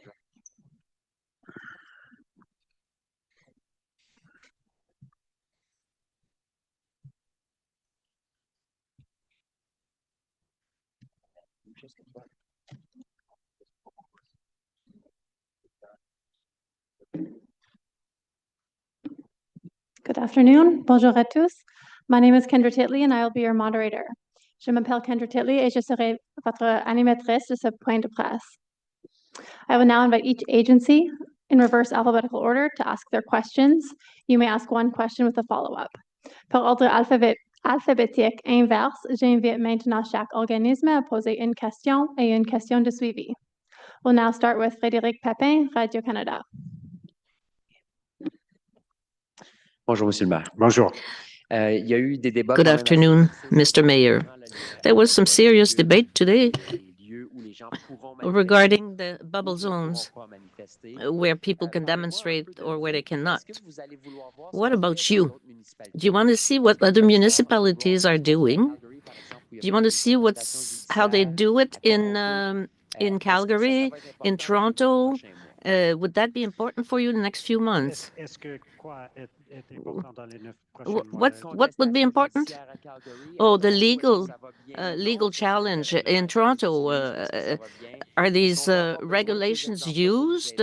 And does it really help in making a decision, final decisions in 9 months? Well, first of all, I'm happy that the process will be started now, following today's vote. I'm happy that most councillors were in favor of this motion. I think it's a clear signal to communities that we heard their concerns. I believe we need to find a solution. So in the next 9 months, the city staff will review all options, will look at what other municipalities are doing, and will propose a potential solution for Ottawa. And City Council will take this in consideration in a future meeting in 9 or 10 months. So I think it's important to launch such a process because the communities are very concerned. Even if we want to protect the right to demonstrate, it's also very important that the city's residents are able to go to a church or a school or another important site without feeling threatened, without being intimidated. We must find a balanced solution, a very clear solution for the residents. And now a procedural question. Can you talk to me about the next 9 months? What will go on? What about the legal aspects? Mr. Minard was asking, why don't we have a legal framework concerning the charter, for instance? That will be important will that be important for the next few months? Yes, indeed. We will have a comprehensive consultations and a review of similar bylaws in other municipalities of Ontario. We know that there's a legal challenge regarding a similar bylaw in Calgary, so we'll take this into account and work very closely with legal services here in Ottawa and police services too, to make sure that the regulation we develop will be protected under the Charter, considering all legal decisions that may be made between now and then. Merci. On va à Charles-Antoine Gagnon, le droit. Charles-Antoine Gagnon, le droit. Bonjour. Good afternoon. My question is for Mr. Curry. I'm going to be strategic here. Heritage buildings, when they're designated, if the owner of a building is against the designation, they can appeal the decision, can they? And where can they appeal? What's the tribunal? Est-ce que tu veux que je réponde en français ou c'est mieux? OK. Shall I answer in French? Oh, sure. Yes, in Ontario, all appeals go at the Land Development Tribunal. That's where an appeal can be made.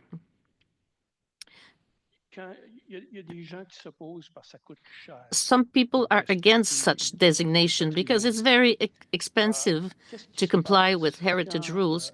What happens? What support can the city provide if people have a hard time, let's say, changing a window? What happens if an owner refuses the designation? Has it ever happened before? Well, let's be clear. There's no permit, no restriction on the maintenance of these buildings. There's no compulsory permit necessary. But if you want to renovate something, we offer grants for residents for big buildings. And this year, Council created a new fund for more complex structures such as churches. Council approved today 2 churches. So it's $75,000 a year in grants. For instance, for windows or for stonework or things like that. Has someone ever refused the designation? No. As I said, anything an owner wants to do maintenance-wise, there's no problem whatsoever. It's only if you want to have a major renovation or demolition, the owner needs a permit. But you need one under the building code too. So we don't really have any issues there with the owners of designated property. Nous allons maintenant Clémence Labasse, le droit. Le droit. Bonjour. Good afternoon. I'll ask my question in English, and you can answer in English, so that everyone can answer, hear the answer. The City of Ottawa adopted many safety measures, namely the increase of police forces on the hill,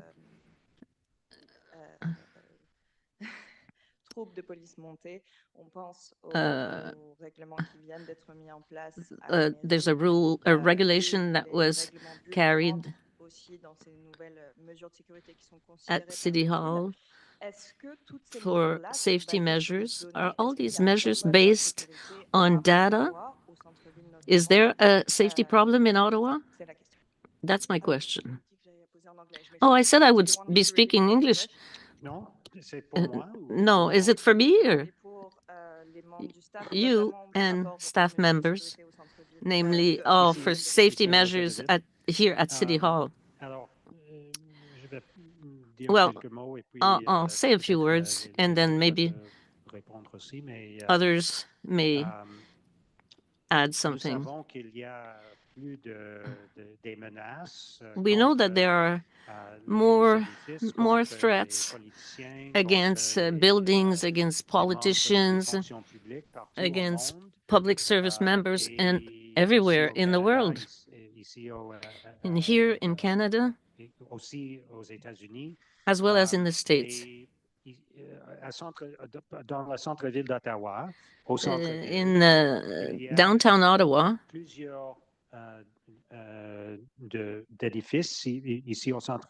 there are several buildings downtown that belong to the federal government, where it is already required to go through a security system to be able to get in the building. So it's important to protect our employees and city staff,